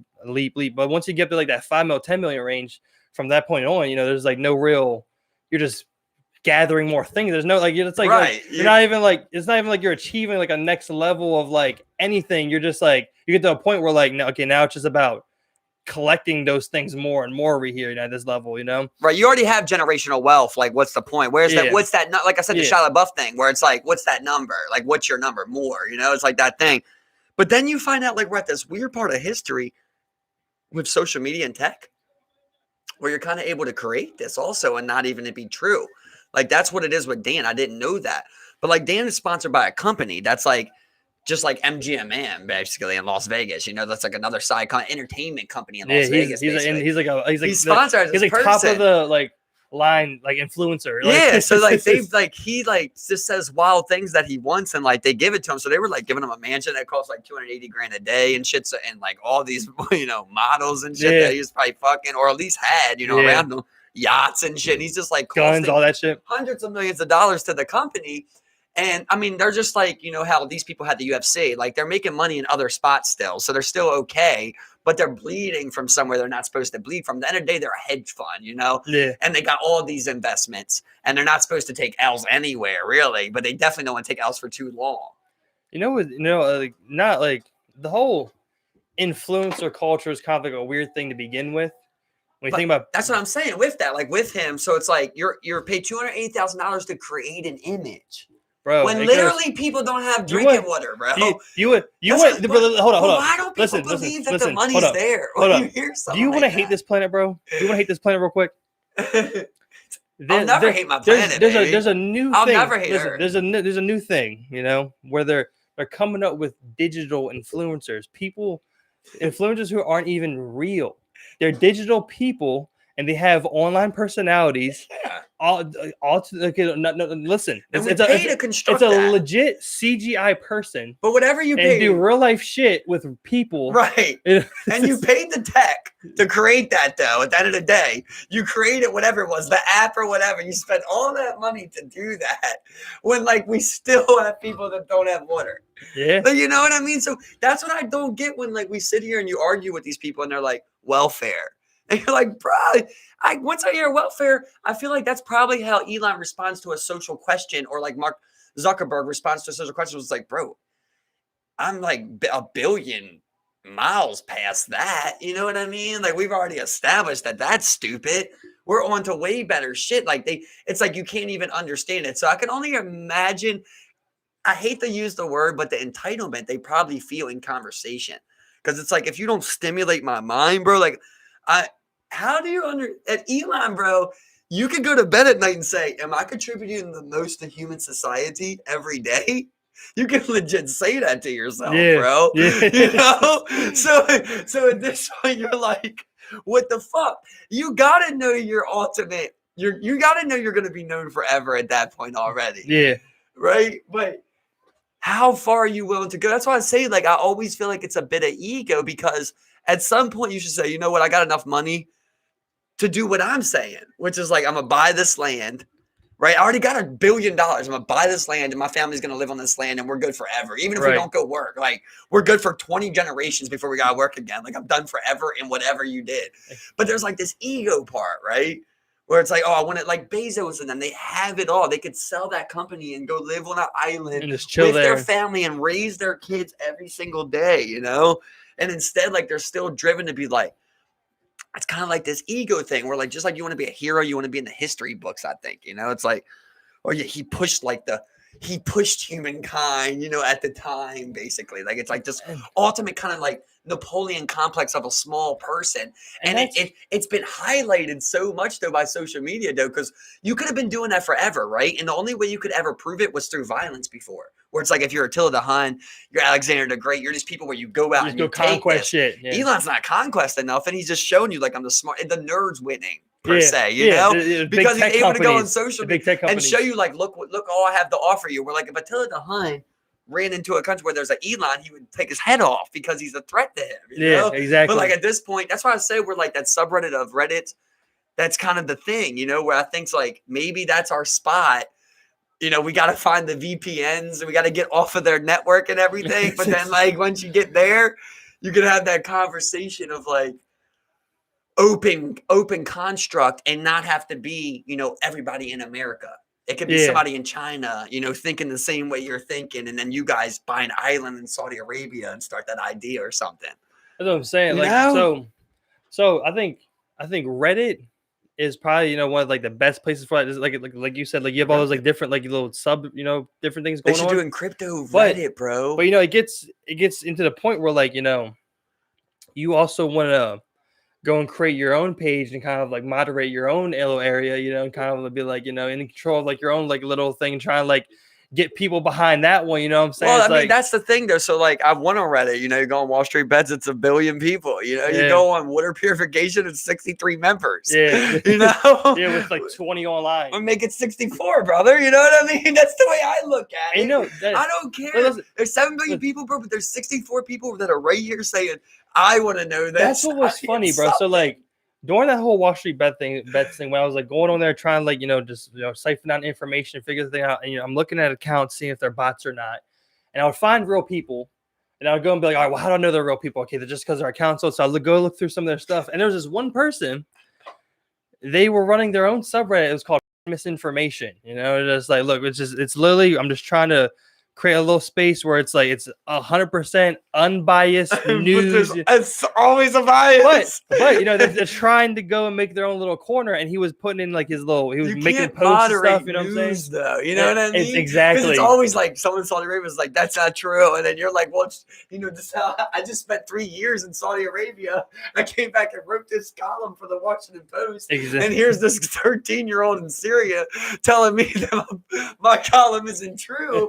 Oh, it's been to get pushed by Bezos right now, you know? Like, they spent a lot of money on me to make this column true. Yeah. So it really doesn't matter what you say in Syria. No, you got just painted your image, dog. The whole point is that, like, you know, you gotta go in, you have to like, you really have to be a part of the community, and like, you know, don't go expecting something to be like propped up for you, and then you just go and join in somewhere. It comes back to the greed thing though, where like I was saying, like, remember we was having that talk like with penicillin or antibiotics, like you would get to the point where it's like, okay, now we know, you know, too much antibiotics, you're eventually get immune to it. So we stop prescribing all these antibiotics. We don't need to do that. Right. It's like the same thing where it's like, you've already achieved enough to change the world. Like, why haven't you started really just changing the world? Like tomorrow you could liquefy your assets and change the world, dude.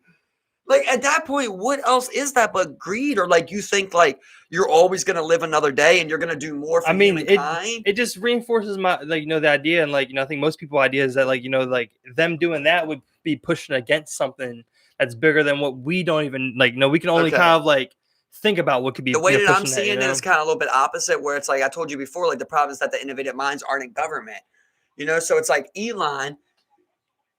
He's going to be worth $1 trillion. Bezos has $1 trillion. It's, I mean, that's why he's trying to go get a country. But that's what I'm saying. These people are higher, you know, than the GDP of countries, you know, and like they're sitting there and they're going, okay, well, like I could, I'm thinking through my own thought at this point. So just give me a second. I got you. I'm like, okay, I'm Elon, and you tell me to do that. It's like, okay, well, I'm looking for all my assets, and then I'm going to give it to people who I think are inferior mentally to me. I'm going to give it to the president of South Africa and the Fed Reserve of America. Like, what, $200 billion, and be like, give it to, you know, who's in Section 8 housing? Like, that'll get sucked up so quickly, bro. All this is correct. $200 billion will be sucked up like nothing, bro. I've seen the inner workings now, though. You know what I mean? I know how it works. Like, I know that will do nothing. Like, I'm better off just doing what I'm doing probably at this point and trying to do, like, little things, though. That's why, but why isn't he focused? That's what I'm saying. Why isn't he focused on more life things? Like, why did he only build that school for his people? At that point, it's egotistical because you're like, okay, I'm going to build the best school, but only if you work for me can you access it. So I think these people realized a little while ago that, like, at the end of the day, they're operating within an entity, like a government, you know? Like, no matter where they go in the world, they're operating within someone else that just appears to be above them for this moment. You know what I'm saying? Where it's like, where it's like you know, Bezos comes to this, you know, border. It's like, hey, I can tell you not to come here. You know, it's like I can tell you you can't do shit here. The greed aspect of like, what do you think? Like, I feel like is like I'm on some weird shit right now, bro. Where I'm thinking like in Elon and Jeff, I think like that point where I talked to you before though of like why is like they're kind of that. There's like those words behind it of like they do this crazy shit at that point, bro, where you say like these rich people, which I was saying before, like what about when money can't be bought? Like when you're at the point I think I'm at, right, where I'm like money can't buy me, but I'm good. Well, people on evil, like you said, evil innovates. One of your greatest quotes you ever said, you know, where you said there's innovation on both sides, you know, evil's innovating too, and they're innovating in that way, you know, like to transpire towards. Think about this, though. What I'm saying is he created that school, and you're establishing that's the best school, but you didn't do it for everyone. You didn't make it to where anyone could come to that school. So, like, there's this weird part of you where, like, I don't know. I mean, if you talk to him, he probably has a justifiable answer, and I sound stupid. You know what I'm saying? But, like, well, I mean, it seems like you should be more philanthropist. I mean, exactly, because I mean, like, I think at the end of the day, away turkeys in the hood? You know, and it's something that's scary to say. Why but I think Eli giving away turkeys in the hood? But when you see stuff, when people are doing private enterprises like that, they typically tend to get things done better, than when they're these publicly funded entities. Right. You know what I'm saying? But again, at the end of the day, like I'm trying to think, I'm like, the only thing that can inhibit this guy is a government entity, but bro. Why do you want to manipulate us still, though? Like, we let you make $1 trillion and you still want to pay $14 million in taxes? Like, dude, just pay the quarter, we said. You still make so much money. You know what I mean? Like, you're at this point. But listen, what I'm saying is, like, Elon might be a good guy or Jeff might be a good guy. Then you get around these tax people who are like, bro, if you say this, you can save $200K. And he's like, but I don't even I got that. I don't even worry about that at that point. Like he's not even worried about little intricate things like this where he's paying the lawyer to just get him the most money back. See, you get what I'm saying? Now, right there? I think we have to separate like Bezos and kind of like Elon for a second, but they're both paying the lawyer, bro. This is the thing. They're both paying the lawyer, 100%. But this is the thing, bro. To cut taxes. Elon. So like, I think we have to cut Elon a little bit more slack. I'm not cutting none of them. Because hold up, because I think he may have some real thing for change going for him. Because I mean, like at one point up until recently, his companies weren't operating at a profit yet. He was nowhere near the rich. It was the Tesla bull run that just happened. That's why he's so rich now. He just became rich. Other than that, he was like 25th, 30th. Dude, we always look at the financials. We keep saying hold on. Let me finish the thought. I'm finishing a thought out loud. I'm finishing a thought here. I'm trying to come around. So we may get into a step where like now he's stepping like that Bezos money. We're like because I mean like you look at the top two. I mean like they're up there now. Like him and Bezos, and the next guy's like down here, bro. Yeah. Like they have like some real fucking financial wealth behind them. I mean like. We have to see what he does at this point, you know what I'm saying? Because if he doesn't do it at this point, when he has as much money as Bezos, it's like, come on, you can do something now, bro. Here's the problem. Okay? You can really do something now. Okay, but there's like these barriers of walls that I think that we need to break, right? I'm gonna tie this all in, right? Where we're saying like, why did the natives get surpassed? It's naiveness, to think that like this person isn't still making these personal greed decisions. Very true. You know what I mean? True. It's like it's naive to think that. And then what did they do? What did they do, bro? They surpassed you to the point where you can't even fight back. They got so much more than you. You can't even fight back, So it's like you also need to establish like when is someone accumulating so much, right? So like that's what I'm trying to cut you off, but like look, like we keep saying, you look at the financials of something. I could show you right where it's like. Think about, so I'm tying all this together, right? So think about evil innovating, right? Us using what we got going for something evil. Right. Where it's like, bro, I bet we could come up with a scheme that these people would fall for, like welfare or something, right? Yeah.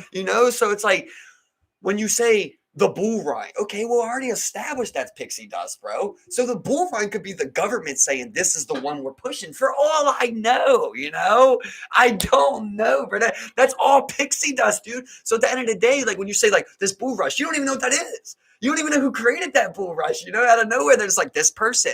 It could have been anybody. At the end of the day, do you really think that like the Fed government isn't going to allow a certain person? Now listen. You're going to have to agree with something, right? Look, this is the thing, bro. And this is why I think like Elon could be the outlier because you see him, he's just like, I'm taking this shit public 420, you know, and like SEC's up his ass and shit, you bro, know. Like, listen, I think he's just showing. Please use your mind for evil, Steve. Use Oh, your yeah, mind for 100%, evil, bro. So listen. So me and you are on the other side, right? So stop for a second. Okay, so we're not the face part, but we find someone like Elon who's very likable, right? Bro, we and you are smart. We know that the old shit wasn't working. We're creating new tactics, like with the little dumb shit that Elon does. I'm taking it 420. Ha ha. It's almost like if you typed into an AI robot, say something hipster. Look, and it created that, it's just like what you were saying earlier. We're like, we have scheme, we have the younger generation coming in, and now, you know what I'm saying? Like, you know, the older generation, I think those older dudes are, you know, dying out. And I think, you know, I mean, we could see some, like, you know, real, like, you know, change from, like, you know. I think once you reach that accrue of wealth, you already told them, like what we were saying earlier, you already told the Fed government or whatever, okay, I'm comfortable, stop it right there. And that's what I was, you know, saying earlier, was that, like, you know, regardless, listen, hold on, listen.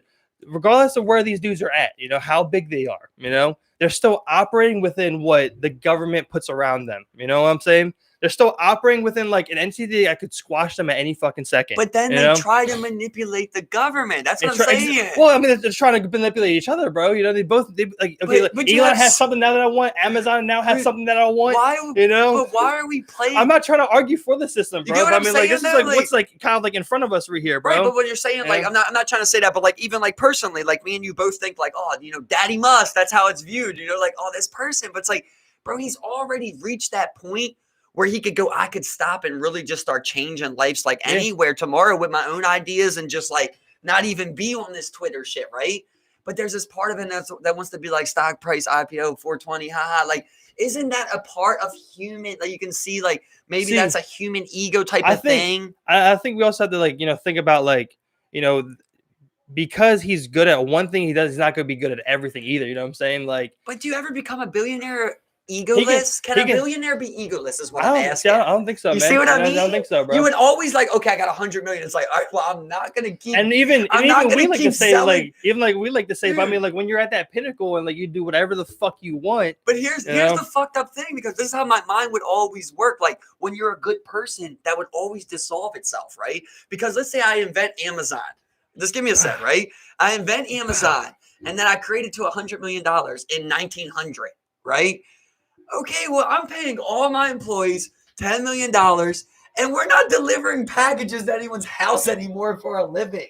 We've made enough money. Like, you would think, that's why I was saying earlier, like, why is it they only give the CEOs the bonuses for the money? Because that it kind of, maybe that's why, you know, because you would eventually always disband once you made enough money. Well, I mean, like, and at the end of the day, like, the CEO isn't, he's not the chief engineer. But you know what I'm saying? Like, he's all financial. He's all financial. I have financial goals that I have to look at like the inside of that, the financials of that, though, how like they say, you know, it basically they're getting paid in stock. So the higher the stock, the more that their bonuses. Well, they're gonna, if I say, okay, I got a 10-year contract as the CEO here, I'm gonna do things to push and manipulate that stock, dude, because it's my own paycheck that I'm manipulating. So like right now, like, okay, we're working on something with China. I'm pushing that through.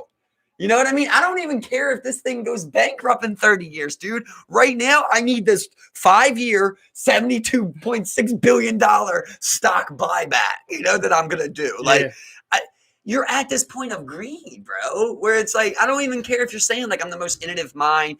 And I'm just trying to think, like, how do you get to that point? I'm trying, like, if I had that mind, would I even want 1 billion people in my factory, like, trying to get us to space? Like, wouldn't you always get to that point where it's like, bro, I got $1 billion. Here's $1 million. You don't got to come to the factory tomorrow? Like, just go live?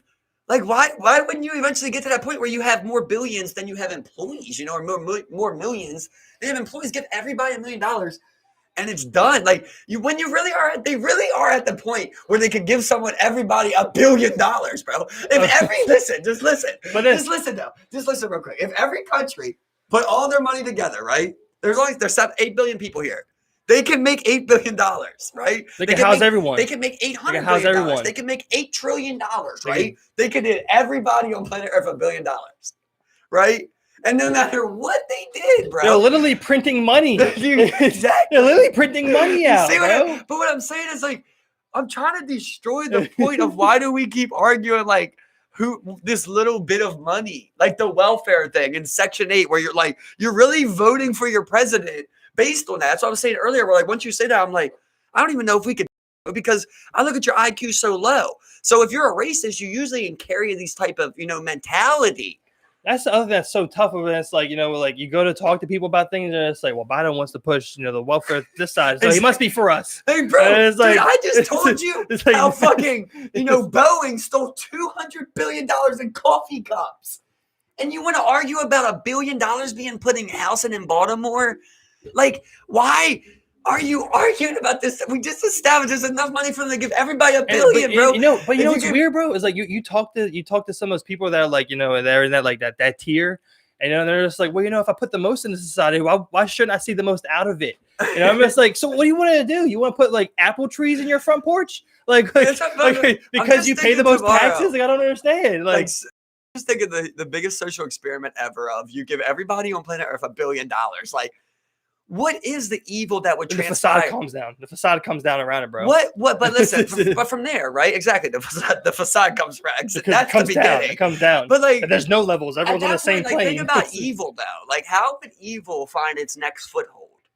You would have to like try to be the strongest again or something, because at that point you got $1 billion. So like, even if you're weaker than me or stupider than me, however I want to say, like, I can't buy anything that you want. Military type of style. You don't need to work for me. So at this point, I have to enslave you. Like, it comes back to like big muscles cannot beat you with I guess a gun at this point. But at the end of the day, someone's gonna stop printing that guy. So they're not gonna go to the factories and print guns if they got $1 billion. We can all talk about like, listen. The world is bigger than any one single person or group, right? But then what you have, it's a ship that's going through the fucking universe, and then you have everyone in the world who's just trying to prove themselves as like, okay, look, I'm the best driver of this ship. I'm the best driver of this ship. Where you have 1,000, fight each other over it. 10,000 fucking pilots of the ship, and where we're never like, hey, bro, look over that guy Elon. You remember him? He's getting far. You know what I mean? Like, he's getting super far, bro. Like, we're still arguing back here. He's already started. Like, do we join him? No, kill him. No, join him.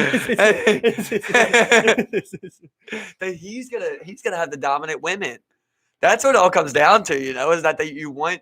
Really, you want reproduction rights? Yeah, you want reproduction rights. That's really what it is, though. When you go back to village aspect, oh, really, 100%. It really is, right? Like, you want your choice of the woman that exactly, you want. And then from there, every other man. But right now, even in this social construct we constructed, that only money will equate to a woman out of your league that is out of your league. You know what I mean? Like,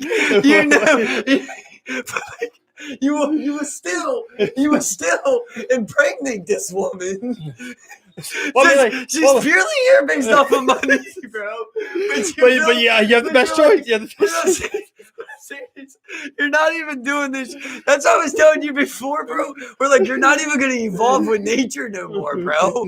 Because you're choosing your reproduction off of the biggest tits, that are fake. It's like, oh, you got, my wife's 20 years old and got big fucking juicy tits. And I'm 60. It's like, God forbid if you were to reproduce at 60, it should probably be with an older woman. So I think 20-year-old woman. Now we're picking these hybrids. Look, of these who have their Playboy buddy, 40-year interval DNA, 40 years of an experience.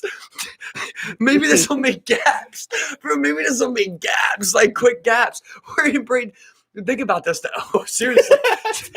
think about this, bro. Think about this, seriously. Okay, go ahead. We are impregnating the farthest span of years of rotations around the sun of any species ever, right? Like a 60-year-old human, which was never capable of before, right? And then a fucking 21-year-old girl who can reproduce. A 40-year, distance of reproduction there.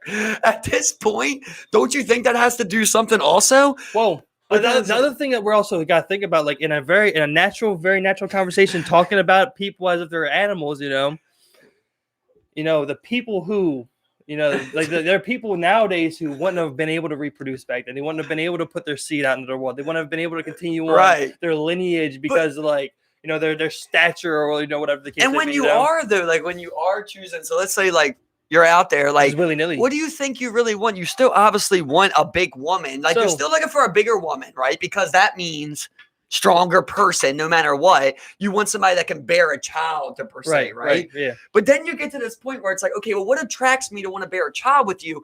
Okay, well, it's these big tits. You have these big natural tits. Well, now you can make big fake tits, you know? And now I'm choosing to take all this. Before it was like the best 8 would mate with the best. Now I'm choosing like of the best 8 per se, you know, Hugh Hefner with $1 billion to mate with like this 21-year-old, like, random stray, you know, that isn't the bloodline, as they would say. So, you know what I'm saying? So I mean, like once you establish kings and queens, you just dilute any sense of bloodline. But that was also, I mean, like, yeah, because like what they started doing was like they started just like interbreeding with each all other. of your wives belong to me. Like, that's but whereas before they got to that point, they would just naturally, you know, they'd meet someone from another bloodline and then it goes on.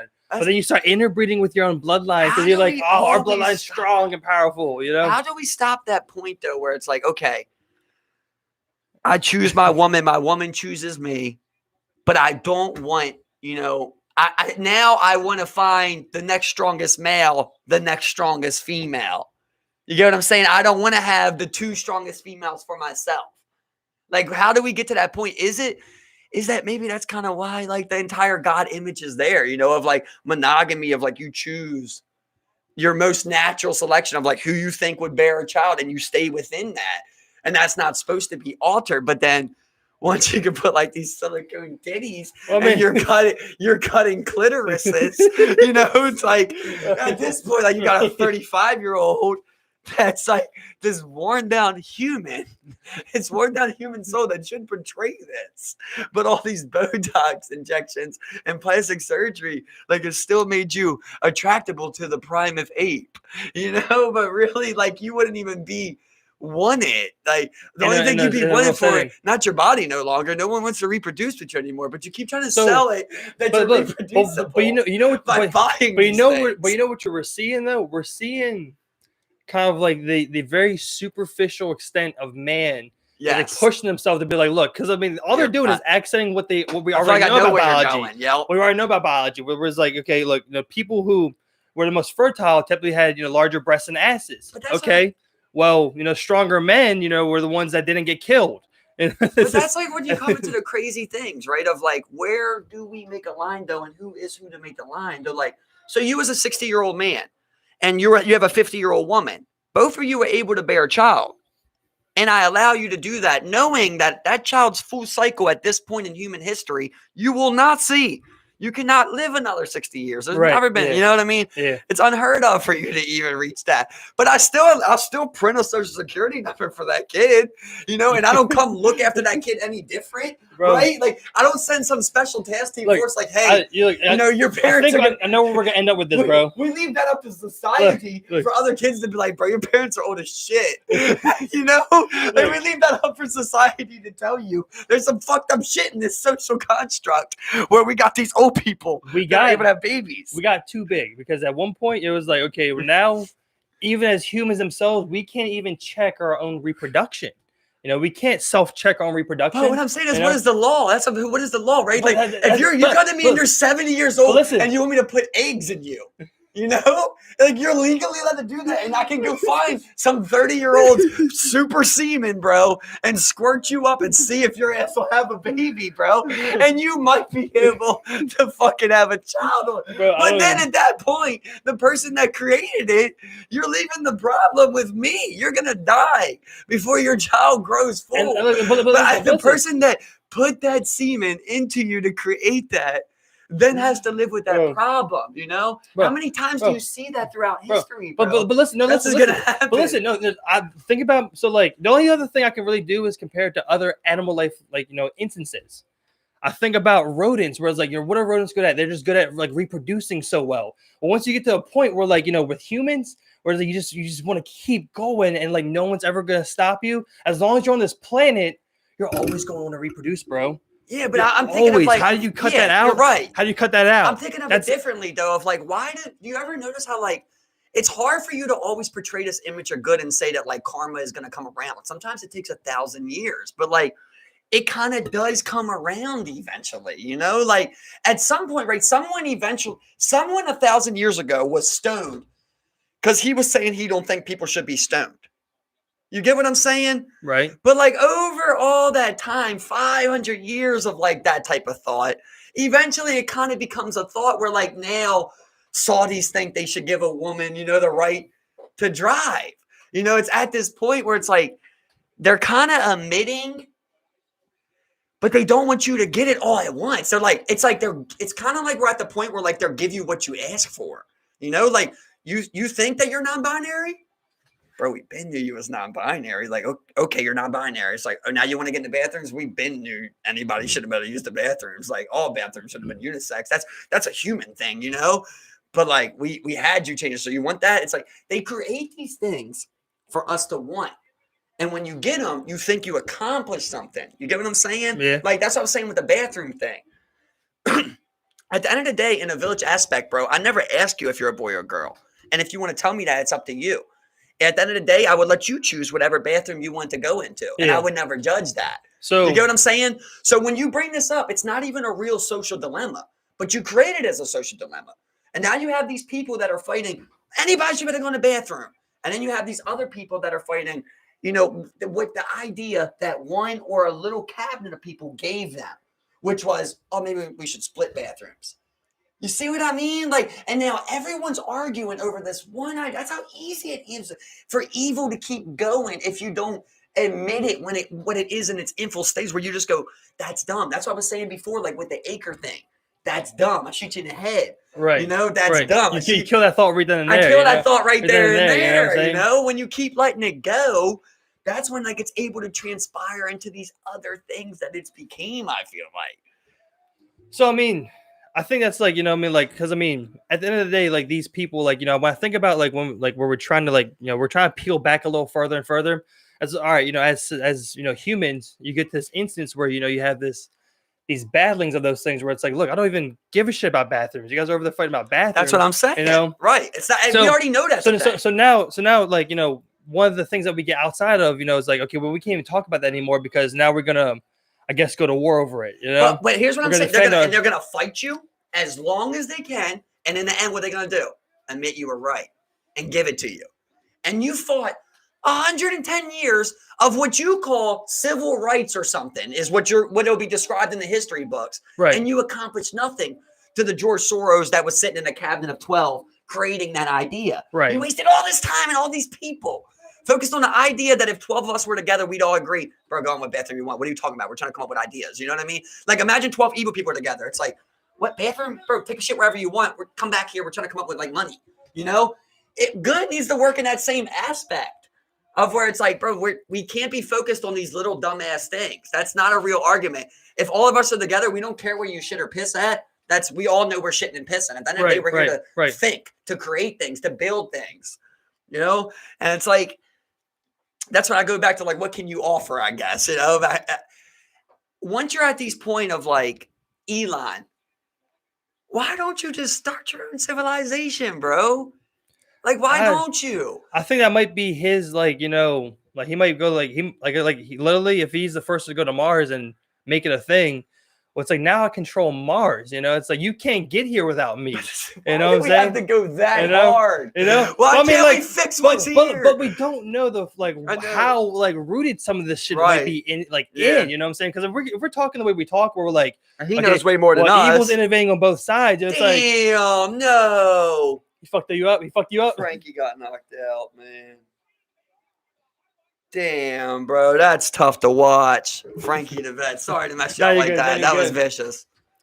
So like, you know, I think maybe you get to a point where you really see how like rooted in, you know, like the whole, like, you know, you as a good guy, then like you get up there, you're just like, okay, well, I'm operating in an evil construct of my own because this is the course that they kind of set me out on. You just know like us right now, bro. Here we are with good innovative minds, and we like want to create all these things, and we're podcasting in this evil scheme, watching, you know, gladiators perform for a certain amount of money. Man, look at this man. I mean, he just got kneed to death, bro, in front of his family. He had already made enough, listen, that's what I'm saying, bro. Listen, to have his that's land. what I'm saying. Like, some people are like, some people are thinking like, okay, well, I'm trying to figure out how to, normalize space flight, and other people are like, I want to figure out what the best martial arts is. It's like, it's just, what I'm saying? Like, you have like, you may have like a good mind and a good person, at this point, but they're just worried about like, succeeding in some other type of like aspect. You know what I'm saying? Where like, like you can put together a bunch of money, and then like, really conjugate these people together to come and figure out what the best martial arts is. But it's just like anywhere, you want to be the smartest, but you also want to be the strongest. Well, I mean, like you would imagine like Elon would want to train some martial arts, right? Like you still want to be able to. But like I'm saying, like if we gotta go through the extent of like, you're going to go like orchestrate, things and like people coming together in such a capacity. You need to do it, and like, why is no one just finding some like huge big ass like just like good think tank of like okay, look, how do we get a handle on this shit? You know what I'm saying? What like, I'm sitting here thinking as we're thinking of this idea, I'm thinking about, okay, you're like, I'm Elon, you're my first in security, and I create this event, right? And I'm like, got all these people coming here, like you're saying, like if he did buy a country or something, it's like people are gonna flood to it.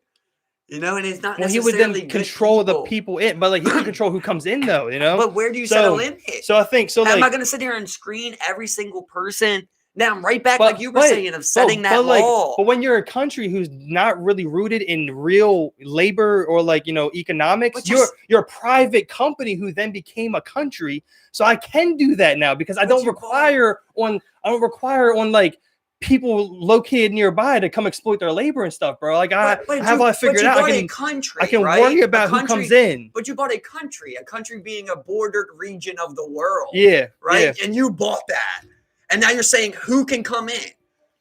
I mean, what are we really doing this for? So I mean, at some point, why? Listen, what I'm saying is, you're always going to get to the point where you go, man should not make that decision, bro. Like we're not capable of. It's always that's what I'm trying to say about these guys, Elon. They're to the point where you go, I don't care what you say, ego's affecting you. It's too much. 100%, you know what I mean? bro. So I'm thinking about if I threw one of them events, right, and you're like, invite all these people, have a think tank. I'd be talking to you. I'm like, bro, they can poison me. We know about arsenic, we know about, they can laser me. Someone can snipe me from a mile away. It's like, dude, really, why would I present, why would I show them what I am? It's like when a prophet, like, like Jesus, it's like, look what I can do. And it's like, oh, just like you said, we see them, we kill them.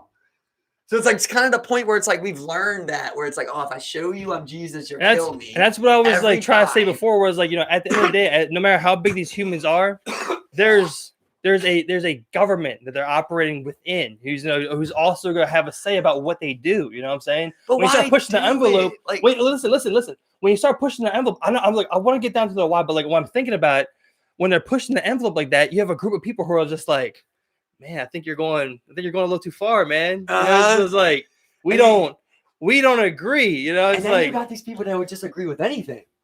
You know what I mean? Exactly. At the same time, they're exactly.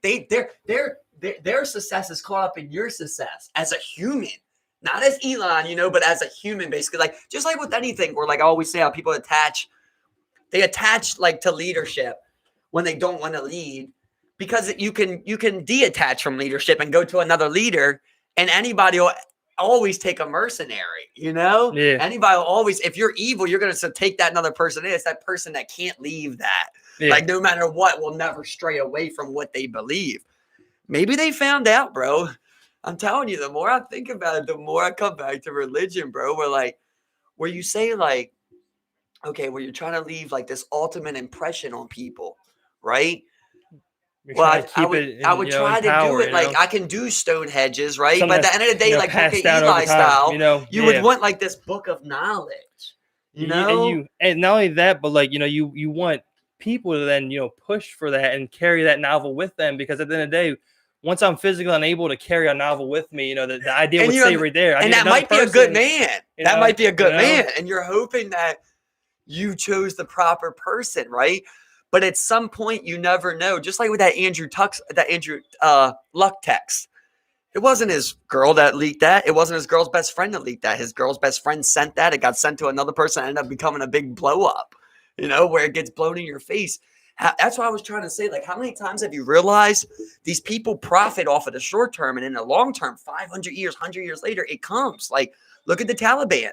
You fund the Taliban to fight Russia in the Middle East. and then you're fighting the Taliban, ISIS, against your own troops.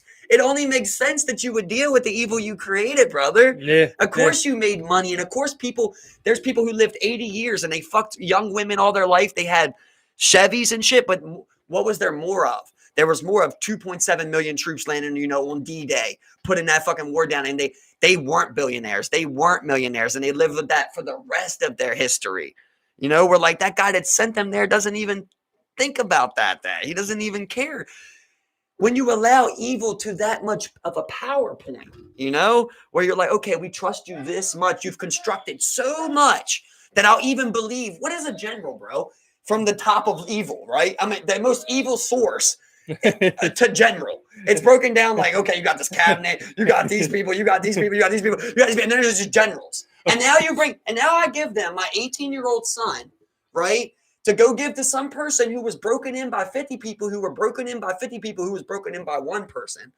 And I give them my 18-year-old son to go do however they choose to manipulate their mind with, and fill their mind with that aspect. And he's just filling his with the same thing his daddy told him to do, which was go there and succumb to this thought process and portray that on, all from this one man who said, you guys should fight my wars. When there's no way, bro. If I know where to get my food and I know how to build a house, there's no way I am getting on a ship and going anywhere and lowering the door to gunfire, bro. You know what I mean? Even if you told me that, I would say, bro, we shouldn't go there. You get what I'm saying? We get to the point where you do too much. It's greed. At that point, I don't care who you are, bro. If you're the general in arms, the president, whatever it is, you have this egotistical thing to you as a human that's altering your decisions. And it's always going to be like that. That's why, anarchy, it sounds so crazy, bro, but it's the only way I really think that humans will ever make that conscious shift. It's going to have to be the man next to the man governing him, watching him and being his laws. Sitting here and writing this shit all day long, bro, it's always going to be debated. It's always going to be translated. The best thing is when you're living it side by side with that person. Yeah. And that's what I'm realizing. And I mean, a lot of the things that we're talking about, comes down to the end of the day, you get to a point where, you have, too many fucking people where even some of the basic things that would work just don't even work. As many fucking people that we fucking have here, you know what I'm saying? It's like, okay, well, that's great, all this right? Is all, yeah. So because you get to the point where you're like, this isn't working. All right, this is too many, bro. I can't handle this. And then you keep going. So this is what happens. So when you start splitting up, and when you start seeing your countries, pop up, and everyone has their own individuality type of thing going on. What then do you have to start pushing for? I think of the things when they start these at the beginning stages, what do they need to get behind them? Okay, first you get some of the ideas behind you, but then at the end of the day, you need those physical bodies. You know what I'm saying? So it makes sense. And from there, it's okay, well, nothing, no idea, nothing can exist without me being able to mobilize bodies, you know what I'm saying? So this is where you just because people are, so you have people throughout history, they're good at mobilizing people, but they're not good at actually, it's kind of solving mankind's greatest qualms. You know but that's what I'm saying. But they're good at getting people. Right, okay. Oh, so now give me your human opinion, right? Where you look at me as a human, simple human aspects, where you go okay, this guy is a leader, right? Where it's okay, well then I lead one man, that's okay. Then I lead 100 men, at what point to the point where I'm leading this many men where it goes, I shouldn't lead you no more. You know what I mean? When it gets so I start, okay, we're building this. I got one person following me. Then it becomes 100, it comes to 100. I can handle this still. I'm still handling this. Yeah. I'm still able to, okay, we're doing this. We're getting things done. I got 1,000 people. It gets to 2,000 people. And I'm just bro, I cannot do it no more. Right. And that's when you start creating levels of government. Exactly. And just little different nooks and crannies of things. In my opinion, it should just stop, bro, where it's look, I can't do this for you. You get what I'm saying now? Yeah, because the reason they make that many layers is because look, I first of all I can't do all of this, so now I need to then trust these people to do it, but they can't do all of that, so they need to trust these certain set of people to do it. And it's right. But just evil's doing that, bro. Evil's doing it every day. So here I am, right? I feel with my good, I got an innovative mind. We got good young innovative minds, right? And we're sitting here, and it's just they're innovating. If we innovated on that same aspect, the same field, that same type of field, I feel we would make more innovation, But the fact that you would always get to this point where it's like, okay, well, you think that I'm as a human being, right? Right. 10 people come to us right now, right? And they're like, oh, okay, Steve, this is what we're doing. What are we doing?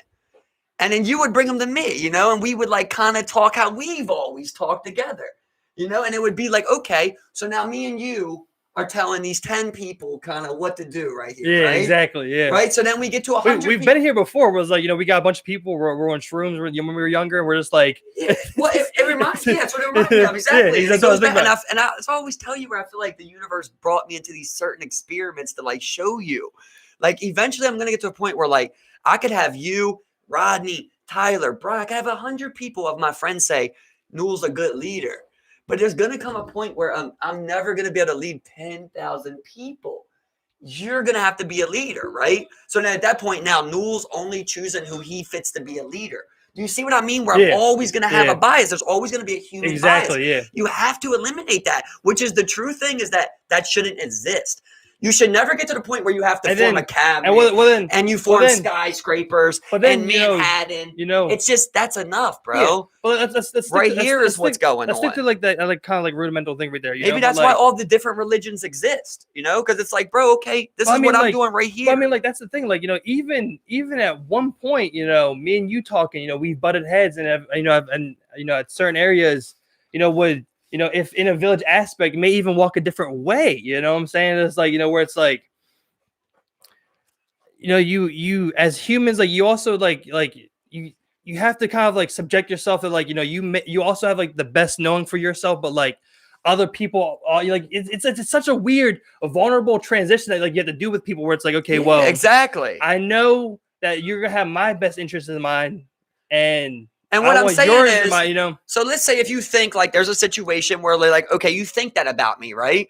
Well, now you're telling that to another person though, right? Where like you feel that way about me though. That's where it always gets culty, That's what I'm saying, where it's like, okay, well now you're telling someone else about something that I'm believing.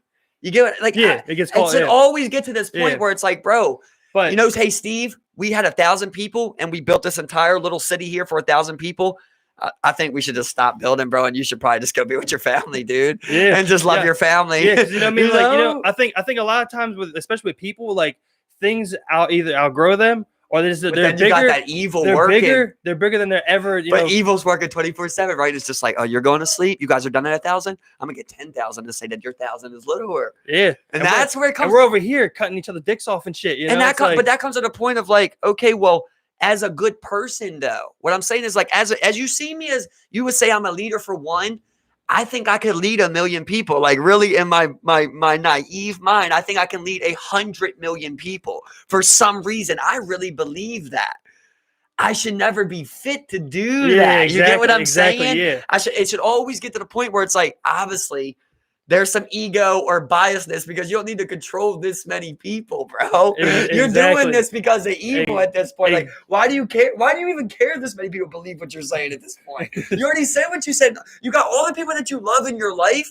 They agreed with you. And like, you all think the same thing right there in Ireland. But like, why are you coming over to Africa and trying to tell us about like Jesus? Like, you're evil at that point, Yeah, where like you're trying to portray something where I don't even want to hear it. And that's the thing, like, when I think about like, like a lot of these things when like, you're going like, when people talk about like they want to make this like, civil rights obedience, like kind of like, well, you're then just going to create like a movement within the system that's doing you that to begin with. That's creating that for you to attack. So for some So for some reason you think you're getting on the inside and then dismantle it from the inside out. Listen, it's like I'm not trying to discredit any or offend anyone, but as far as 400 years of slavery, I don't need civil rights or nothing like that. At this point in generational history where I'm born, I don't need civil rights and all that anymore. You go all the way back to year one of slavery, and I go, we shouldn't be enslaving any people, yet alone black people, So the fact that it took 400 years to win that war, we agree on that. They gave you that one, bro. We already knew. Yeah. We already knew that. Exactly. What the fuck? We fought 400 years to prove that. And then you people whites went to feel better than these people. So you allowed that. So I mean, like, there's a whole saying where it's like, divide and conquer, where it's like, like evil early on just set to go out in so many different ways and just create these different sects and then to out, you know what I mean? Like to every, I mean, like we see it as humans, like what we want to be. I mean, like for every like popular like culture, there's like a counter culture, like kind of like a like opposite end against it. You know what I'm saying? It's like, you know, it's like we have all this like pent up of this like people being like, tell me what we're being, tell me what we're gonna be, tell me what we're gonna be, and then like you're asking another human to then decide and go like, well, this is what we're gonna be, bro. And then they're just like, this is what I am, you know, just like. But you've seen like all my life, I've been that person, you know, and so I've dealt with that, you know, where it's like, okay, me too. But the thing is, I never told you guys to follow me or that I was right, right? It all comes from you going, look, Newell's a good guy, right? And then you want good for someone else, so you're like, here's Newell. And then it's like two people. I never said, here's Newell, you know? Yeah, but and that becomes this leader thing of like, how do you avoid the ego part of it? You know, when someone goes, where do I eat? How do you avoid the ego and telling someone this is how we eat? Like, there's a bit of ego to that, no matter what, even if you're a lion showing a cub. Right. You know, of like, bitch, if I don't tell you this, you don't exist. You know? So it's like, we got to break out of that kind of mindset of someone's going to answer these for you. There's always going to be this little leader person who gets it going. But when you get to this point of millions of people, they got to do it themselves, man. Yeah, you just got to do it in your little pockets. And that's why, like, you see, like, a lot of these communities where, like, you know, you have big governments, like, they control that area on the UN map. This is the area that, like, is represented for their country. Dude. But like, there's a little sector there. They don't even give a fuck about Iraq. They're like, look, we care about this village. You know, this is who we are, man. Like, we don't know what the fuck Iraq's talking about over there. You know, we may be within their state lines, but, like, straight up, bro, we're doing our own thing here, bro. You know, America, cool. You know, what's up? That's where it comes into, like, Freemasonry and shit, right? And then you got to like plant the seed inside of like the civilization. You got to have the civilization basically to carry that down of like of trying to break that or something, right? Because they're just keep eliminating it. Well, that. Yeah, no, I'm trying to find that. It's all right here. Oh, teeth and shit. Yeah.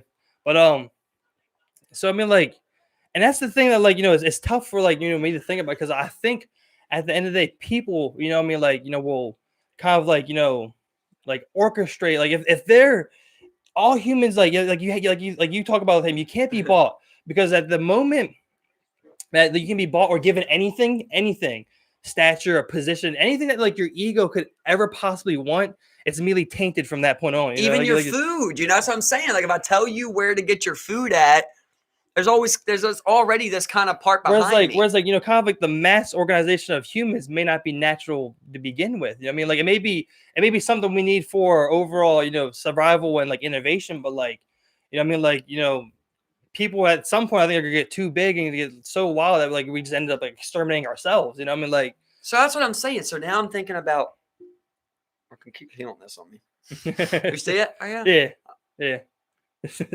Thank God. But that's how I'm going to the secret civilization, right? So like maybe there has to be kind of like some transformer type of shit, right? Where it's like we build this civilization and we find a way to get these civilizations to all agree, right? Like on Earth, we all make this agreement, basically an ultimate United Nations of everyone's, you know, vote, basically. And we're going to say, look, we're no longer constructing. I mean, I think we got to get to the point of arms, bro. You know, like if you can't build it if you can't build it, if you need a factory to build it, we're not doing it no more. How about that? Like if you can build it, if you can make an AR and make 100 of them, but you can't make 100,000 no more. You know what I mean? We come to this agreement, and then it's like we write this down on kind of like the world Declaration of Independence, right? And then we put that like in the middle of Mount Everest. Bro. Right. And it's like, but that's where you get to like Freemasonry, right? Where it's like you want these people to know, like, okay, well, this was an agreement. But then it only takes that one person to be like, we don't got to tell them that it's inside of Mount Everest, bro. You know, that person that wants another offspring or whatever it is, that little stupid thing. And like, you got to shut it down right there, bro. Or once evil goes, it's like gone forever. You know, that's the point we're at. And, you know, like typically what you would have is like, you know, you have, you know, they would just buy into each other.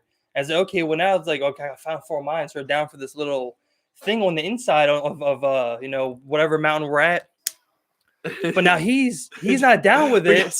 Now he's not down with it, and I don't want him anywhere in it. So then, like, so you gotta have, like, they would also have like a way to kind of like destroy that at, like, kind of like any means. Like, it's but you like, have to be careful who you tell that to. Exactly, right? exactly. Because like if I tell that to you and you go, I'm not with that. It's like, okay, you go live your life however you want. But you tell it to somebody else and they're like, oh, he's thinking that. And now you become like something with the information you're trying to give. Yeah. That's what I'm saying. At one point, like, they always turn on a leader, bro. That's what you realize in Survivor. I'm telling you, man, I watched that show for a reason. None of them want to be the leader because you always turn on your leader, bro. Well, not only that, but like, listen, think about it as well. Like, no matter like kind of like what you think, it's also a little easier to like kind of ride the crowd wave, where it's like, okay, well, it's like, I don't bear those decisions for us. Well, look, he's not doing good. Yeah, he's not doing good. We were going to find someone better, but like, when you prop someone up to try and make that, they're going to make controversial things that no one's ever like, no one's going to agree with it 100%. But like with my empathy, right? So here's how that would work, right? So they see that. So then I'm like, it gets to that point, right? Where it's like, I need 10 people. I'm just like, do what you want, right? But they're not finding food. And like me and my wife and my child are finding food, They're like, can we please have some food? It's like at this point, they're kind of following you, That's what I'm saying. Like once you can produce someone's food, that's why that's so important to me. Exactly. You basically are saying you're already following me. So when I go to your grocery store, exactly. When you're telling me just where I eat at. It's a big ass cattle feed, That's all you're doing. So when you're feeding someone, they're already like kind of like on like your side per se, and will like kind of like typically go along with whatever you think, until it does. That's why I like get to that point where like, okay, until there's another guy. So you as a human, Steven, are saying Newell is a good leader. But at what point should I not lead no more? Let's say it's like you get that mountain and you're like, okay, we're leading. You're my second. Okay, you're leading. You're leading these people. At what point are we not fit to? And you got to make that human, egoless decision to say, it's surpassed me. Yeah. And at this point, I can no longer control this many people, and we shouldn't be voting 20 million people to elect one person to make some decisions, bro. It's like it's completely asinine, because I mean, like, at the end of the day, all you're asking for people to do is to ask another person what to do. I mean, like, when you think about like the exchange, like, like how sometimes, like, I mean, like, I talk about like our friend group growing up, because I mean, like, I think that, like, there's a huge, I remember, like, I would think about, like, okay, well, why do they follow him? It's just like, well, I don't necessarily agree with anything. So I can choose when not to follow, and like when to actually, kind of like break off and like, be like, okay, and you would follow your moral code, right? And your personal moral compass, right? That's how you ideally. Exactly. Right? So like, look at a guy like this, right? And now he's looking at him. He could crush Dana White's skull and take whatever resources he had. Instead, you allowed be the CEO. You allowed money to say, this guy's going to be worth more than I ever could have, even though I could smash his head in right now, because you have a police force, that will come back this up. It's all money based. Numbers, what I'm saying? It's all, somebody will pay for you to come lock me up. So that's where we get to, like, like we talk about big civilizations. It's like, when you're battling these early human ideologies, and it's like, all right, well, now we see, we look at each other, we're like, okay, look, we just found a difference that, like, amongst us. And now it's just a scramble to get numbers from here. You know what I'm saying? It's a scramble for numbers game from this point on, of like who has like the bigger, the kind of like group think herd mentality. Always made to self-destruct. Because at the end of the day, we're following, like, them apes ain't supposed to stand up. Maybe that's just what it is. It's funny you were mentioning that, because I was watching. They had a monkey do the ultimate ninja warrior course and stuff. And there's just, of course, he's absolutely flying through it. It's nothing. But I'm like, this is what we exchange for this? Like, to think about how people arguing with bathrooms and shit. Like, right, exactly. Like to that type of intricate design where, like, it's so in depth to where, like, I can trick these guys to talk about bathrooms with each other. Like, it's so in depth in mind. Like, this is what we're exchanging now. Well, maybe that, and of its very self, may be the evil, because I mean, like, everyone does something to begin with, based off of like their ego, what they're getting out of it for themselves. I mean, like, what did you get when you're trying to formulate, ideas in a village, and you're trying to get people behind you, where you're getting, power that, I mean, you're trying to formulate. Oh my God. I'm trying to like. I didn't mean to leave you on that. No, it's cool. But I mean, like, I don't even know where the fuck we were at. You know, I'm just like, you're always gonna get to this spot. Is what we were talking about. Just humans self-constructing or self-destructing. You know, you're always gonna get to this point of, okay, well, let's say I am. That's what I'm trying to explain to you, like, kind of in a leadership. Like, okay, you're saying I'm a leader, right? Well, once I get to 1,000 people, you're always going to disband it. You're always just going to say, go. like, live amongst yourselves. That's what I'm saying. Like, okay, well, Elon's supposed to be like the guy we think's going to break it. Why isn't he doing that right there? Like, he still decides to go farther and farther and farther.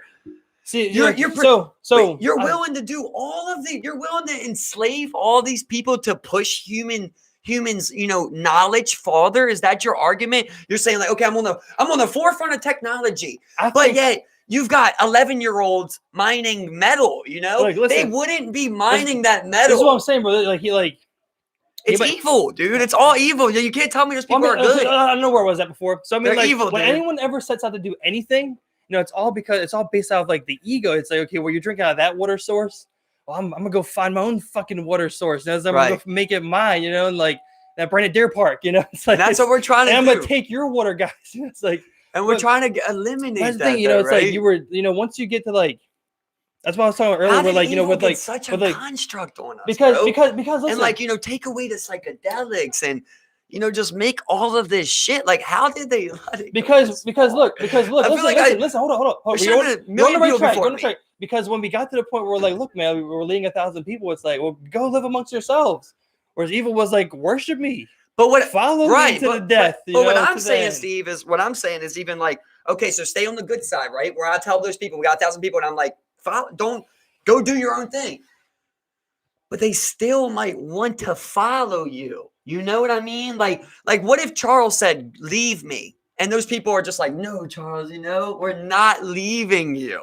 Because they don't it could be any reason, right? It could be someone really is like truly believes that, you know, are the best option available for survival, or some profit type shit, you know, like we've seen before. You know, you see these people that are just like, okay, whatever Charles did, they were going to do whatever they told him to do. You know, they attach themselves like to this. And that's what I'm saying, where it comes evil, because then you can blame me for what constructs of that. We're like, me, I don't want nobody to never say like you're a leader, you know?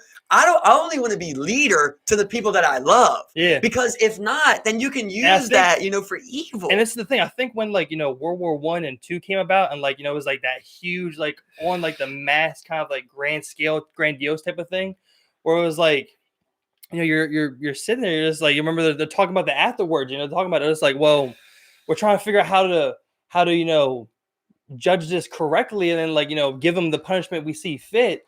But like, just because they weren't like a cabinet member and like, you know, orchestrating this directly doesn't mean that like they took hold in the same machine that they were like kind of like operating within, you know. So like, you're trying to like pick apart then who, you know, are the perpetrator minds and who are the followers. And at the same time, at the same time, there's always this layer in the back that you have to consider of like, it's just as how it was supposed to be. You know, life is so rare in the cosmos.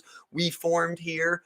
Eventually you get to the point where apes stand up and you make these stupid decisions that can alter the entire ecosystem, you know, and you just self-destruct. And that's just where that life's at in those cosmos. That's where I was talking to you before, where it's like, you know, like humans just may, you know, as a species, like, you know, at what life is when you're living in, you know, the type of universe that we appear to be living, you know,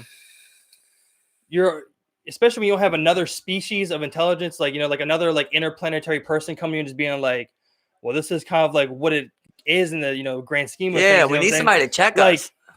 We're going to keep trying to figure out how best we thrive. Because we're still going to be like, well, what the fuck do you know? But like, not only that, but like, you know, without looking for that, we're going to look within for ourselves until we find that. Right. So, but you have your personal opinion, though. So an alien comes and tells you all these things, and you're still like, bro, you don't know what it's like living on Earth, though. I still lived 27 years here, and this is all up here. So unless you got some mind-wiping device, you know what I mean? I'm technically going to be no good to you. Yeah. Unless I'm a translator. Yeah. I'm a translator at that point. Exactly. Basically, they're going to tell me what they want, and I'm going to show humans how to do it. That's the best I can do for them. So like, you know, like, I think one of the best examples we can do, like, have sex with aliens. When we talk about like, and then start. That's the only way out of this bitch. You talk about time travel for free. You know what I mean? Like that's traveling the space frontier for free. You know, like you strap impregnate one of them, they go back. They impregnate one of us, we go back. I mean, already happened. Well, I mean, like the likelihood I'm thinking of it of them being, far more advanced than we are, to where like they come find us. As like, okay, well, if we're not going out, and we're not finding people, and we're not finding them to the point where they want to come destroy us. Well, we must be pretty far behind. You know what I'm saying? At that point, you have to admit defeat. Where it's like, it's like in the grand scheme of the universe, we may just be that bad neighborhood everyone avoids. But at that point, right? So at that point, the entire world, who's all been looking up, you always look up at who's giving you the answers, would look all the way up to a Rothschild, a Soros. Whoa. And they would go, give us the answers. And they would go, what do you want me to tell them? The thing, what can you possibly do once you harness that? Because what can you do? Because what soul? is Listen, because like how can you give a soul eternal punishment? Because that's what that soul deserves. Like you want to be able to get the good souls together and be like, bro, you can never live that life again. Like I can't believe you did that to this earth. Right. You know, like you wouldn't think that that's meant to be a life in the cosmos, is to like become this creator, as the what that scientists say when he created the atom bomb, destroyer of worlds. Yeah. To per se, like you don't even understand what you become at this point, and what and that's what I was like when we were talking earlier, like last podcast or so. We're all arguing who's right. Where we were talking about, I mean, like especially when you get to this point where like I said, it's kind of like a as humans, like a natural thing that like we may just be doomed to like self-destruct till we get it right. Because that's the only act of like getting it right that we'll achieve is like through like mass extinction. But and then the ideas that's what I don't get though. Is like, why do you always think it's humans getting it right? Like maybe it's just not humans. Exactly. That's the thing. That's the thing. Like when you see like kind of like the organisms that like we have are walking about and they're trying to explain themselves. The planet be fine. They're trying to explain themselves. The planet would thrive if we left it. The planet be fine. At the end of the day, a lion eats a zebra, but there's always going to be more zebras. You know what I mean? 100%. And certain animals ain't going to be able to get to another continent. And that all makes sense. But what happened here in this reality was that this Earth bore humans, and the humans then started doing crazy shit. I know. You know what I'm saying? So now at this point, it's like this might be its own natural kind of like you're just like. But here I am. Here's what you created, Cosmos. Here's what you created, and I don't want to be the bad that has been. Exactly. You know what I mean? Exactly. I don't want to slave. I don't want to, manufacture. You want to be the driver. I want to be change for the good, and pushing that forward. And won't you look after me the way you looked after them when they did these bad things to you, Cosmos? When they hurt you and drilled in you. I don't want to do those things. And here I am trying. This is what you created, God. And I've transcended my mind to these are the things that, we shouldn't be hurting the earth. Everybody should better agree don't hurt the earth, right? And that's what I'm saying. Like, when we start talking about this, I think we get to like, where we're talking about like the next step in like kind of like, psychological, like, consciousness of like stepping, above, like, like we're like, it's okay. Now we're above like what the God is or what, that is. And it's like, okay, well, it's like, it's the universe. It's kind of like, how we ourselves move within that universe. But then to get everyone thinking in that same type of like, that's what I'm saying, because I spent thousands of hours with you, bro. But to be with them, it's a lot of times. That's what I'm saying. Where I feel like I have to skip steps now because I go, damn, if I gotta teach you that, I gotta, you know what I mean? If you're that far behind, it's like you're still worried about bathrooms and shit. It's like, then I feel like we're not even gonna be innovating when we think together. That's kind of where I'm at because. They're at that point. So what else do I do but say, okay, let's just agree that it is that's the best answer. It's right, this is what it's not the best answer, but it's it's like best. Well, I mean, like it is the best, bro, because we don't need no more answers. We've argued this before. Like, what if the best answer is no answer? The fact that like this is we're past that. This is what it became, right? We fucked up. And we fucked up. And this is what it created. That's a psychological shift where it's like, okay, it's like we're still wondering what you are. You're like, okay, I am what I am now. Right. What? Now exactly. What? Exactly. So I'm looking at it like I'm pleading to the universe's, the Cosmos Congress about Earth, and I'm like, look, we somehow, I don't know, the origin of time, but somehow evil was able to get a construct on this and make all of these people do this. But as I said to you before, no one's ever taught me the way that I feel. I just feel like that. And that's kind of one day the earth's, it's making that shift per se, not to get too hippie, but it's making that shift to where people are just naturally thinking this stuff. And now here I am, I'm talking to the aliens and I'm like, look, this is what we are. We're competing on TV against each other in bloody sports, kind of look at it like as like a ball rolling, because there's individual think, and then there's individual think that will kind of push itself in the mainstream and push those ideas to the forefront, and then change kind of how humans moving forward. There will always be minds like that, but it's gonna be that revolving thing of okay, well, what does the masses accept now? Is in this kind of ball rolling of psychological and consciousness effort. It's we need Cosmo's help on this bad boy. I may have rolled over myself, but then I'm also trying to figure out how else to teach people to roll over for themselves, because at the end of the day, it's you don't get the rolling and the physical effect without people be able to flip that and being you gotta flip the whole group consciousness of humans in that kind of general direction. With one or two flop, cool, but in the mass of what we are, the homogeneous of what we are as the organisms, Right, just nice. That's a nice sentence. But let's just say we're pleading to that Congress, as I'm saying, where it's okay, we're trying to make this shift now. It's almost to this point where it's if I could talk to that Congress, I would say, I need a little of your help. And that's why I do need some help, because that's why I don't think evil's got a super construct on this thing. Listen, you know what I'm saying? It's we're turning. But think about it, in the grand scheme of good things in the universe. It's it's as maybe you see, maybe in the grand cosmos they do see something like that, and they're well, we know at the end of the day, it's that little fizzle evil would just kind of self-destruct with its own right there. There's kind of bigger, we've flipped that conscious effort. We're already fighting that war that you're talking about going to. Now I got some people to go to that war. It's people already brought you to Congress. Congress people, here. Not, and the idea that humans are going to be the end all be all, or even have a stage on that Congress. Well, that is something that we got to think about, Well, that's what I'm saying is hard, right? Because, okay, so here I am, and I'm telling Stephen Baker that I truly believe I do things for the good intention of every single person. And I really do want the best for every person, even if it means better for me. I truly do feel like that. Me saying that, I'm saying that to the, Cosmos Congress there.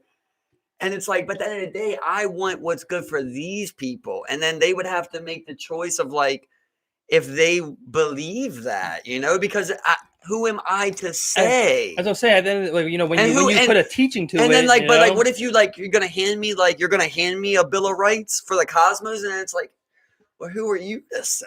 Exactly. Who are you? Are you God? I don't even know. I mean, and we got. But that's the thing. That's the thing. Where your whole species is still stuck in the think of oh, what are we? It's whereas we. As as a superior species in this point, it's we've gotten past that group think of of societal consciousness. We've made that leap. We know all that doesn't make sense, and we acted upon it, and that's what happened. It's where it's with humans, the people that you talk about people want to be the good drivers. They want the best for everybody. I think they branch out into this huge world in what ways they can, and try and tackle individual things in which way that they try and can, right, where it's what I see it as, that soul being that though, right? So that's why I say where when you get too big, don't think rocket ships, man. What if really me going to a different galaxy really is nothing more than this matter leaving the body and me appearing somewhere else, and me still having that same mindset of okay, when I was on Earth, I was doing these good things. I wanted these good things for the people. But I'm trying to get ahead, right? I got you. So let's say me and you are best friends, and we're on that Congress, of Cosmos. It's okay, well, what should we do? Well, we got to start going to each planet and kind of showing them how to do things. Exactly. Okay, well, let's go out there. We start going. It's a universe. Where it's that, and they might look at it and be look, it's the good will overcome, and the ones that aren't worthy or will have no aid in this fight will get stomped out by evil, because that's what it always intended. But good will always rise above that, and that's the ones we focus on, are the people who are actually seeing that type of like, consciousness type of thing. I mean, we're speculating, right? But here's the thing, though. So put yourself in their shoes, though. So you're on the cosmos of listen, you're on the cosmos of Congress, right? And now, like, Earth is accepting, like, oh my God, bro, you know so much more than we know. Like, whatever you know, teach us, and we're gonna take it. But now we want to know, are you God, right? Exactly. Like, we want to know, are you God? Because if not, then we still got something we're looking for. And that's the thing. Like, and then you should be like, have you guys? Then I want to know, like, has that Cosmos of Congress talked about it? But had they talked about it upon themselves? Or it's like, do you guys know why you're here? Like, were you guys just like the ultimate Infinity Stones? I mean, like, of that? There's a 12. Is it just like we're not even talking about it? It's just like, look, good will just go that way, and that's what will happen. There's a 12. There's a 12 soul Infinity Stone Congress of the galaxy. That's just 51% good, 49% bad. But see, and it's just forever like. But see, I mean, like, but see, that's the thing. Our own consciousness is like we're still worried about like the things of like evil and good. We're like, you know what I'm saying? It's like it's like we're still trying to figure like what that is and like describe. Like as I'm saying, it takes like a next step of like conscious effort. But we're sitting here. But who, bro? You reach that consciousness, and then you're trying to tell a human that they shouldn't they shouldn't fuck their mother. Like, how do you tell them that? You get what I'm saying? Look. Where they're like, bro, are you gonna live here permanently? Are you gonna live here permanently? Because if you're just coming here to say some shit, then you're gonna leave, bro. I'm gonna go back to doing what I was doing because it's already fucked up. You know what I mean? I've already been a human. You get what I'm saying? I'm only a human. So if you come here, you would have to always be here because I'm a human. I'm not you. Yeah. So unless you're going to like intermingle with my DNA and get into some shit like seriously, unless you're going to do that, then the moment you leave, here goes evil again. Put his ass up. Oh, who wants to kill that guy? And it's like, hey, as you're leaving on the spaceship, I'm like, hey, they're doing it again. They're doing it. You know what I mean? You're going to the next cosmos to see you in 10,000 years. That's the thing. It's like, look. You're just deemed unworthy right there, bro, because like you're stirred up. It's like, look, and it's like you see that fight going on. It's like, right? And the whole time we're just like, whoa, yeah. And as soon as they leave, it's like, who the fuck was that guy? And you stabbed the guy, that was the Lord. And you stabbed him. What the fuck are they talking about? I'm getting some yayo. You know what I'm saying? They're not human. Yeah. So if you do come to us like that, that's probably why they can't, because it's like the ultimate conversation of, are you God then? Because if not, then what are you even doing here? Now I'm just taking your advice. Now you're just a farther civilization than what we're building right here. What we plan, what you are is what we think one day we're going to come, right? One day that's what we envision for ourselves, right? Is that we're going to keep getting farther in space to the point that we can go somewhere else, and we would be that, that alien that shows up on another person's another person's planet. We'd be on that consciousness Congress type of deal. Exactly. But so then you would have to answer me of who are you, because I'm only living as a species here on this planet, though, dealing with these issues where you're telling me like, okay, you're not supposed to kill each other, but we're killing each other here. And it's like, okay, so now are you telling me, Michael Newell, that you want me to start telling them this? And now I'm a prophet. You know what I mean? And then they're like, well, fuck you again. Like, that doesn't work, bro. You don't have an ultimate answer. You see, unless you are God. Right. Because you're always going to come here and we're going to go, yes, you are right about all of that shit you said, but we haven't even got to another galaxy. Like, we can't even fuck up another galaxy. So I'm really not worried about Cosmos moral laws. I'm worried about human moral laws, because it's what I'm living with ourselves. Because in order to so maybe the way you do it, you'd have to become like kind of like a cohesive, homogenous unit type of deal. You just don't even tell them that you're infiltrating them, and you slowly interwork and mate with their offspring, right? And that's the thing, I think that's so dangerous. Like me and you were that person, right? Where we're like 1,000 times the IQ of a human. And if you're a superior alien race, you're just like, I'm like, dude, mate with them. And you're just like, this is what they got. Like, I'm like, mate with them. Like, this is gonna help their plans. We're on some different. It's like there's some different shit right now, dog. Right? There's some real different shit right now. But I'm talking to you, and I'm like, look, I'm like, you gotta meet with it. I'm like, look at the point they're at. We've already seen this at that. But me and you are traveling the cosmos as this ultimate good. Like, imagine that. I know it's crazy, you know? I get what you're saying. You know, but like, we're traveling and we admit it. And we've seen this 1,000 times. We're like, look where they're at. They're destroy themselves if we just come land there, mate with them. You know, like, that's what I would tell you. And it would probably sound crazy as a human thinking about it. Right. But as on that aspect where you're not even speaking, it just would make sense, right? Because you're like, okay, we're trying to fix this evil, this wrong, right? We're trying to fix this wrong that occurred in the cosmos. Yeah. And here we are. Well, I can't just come here. Like I'm saying, I can't just come here and be like, this is how you do it. Because you're a human. So I have to become you to say what you should do. I have to become you and then show the good. And maybe that's kind of what it is, you know, where they say, like, what do they call them? Like something star child, kind of like that type of shit.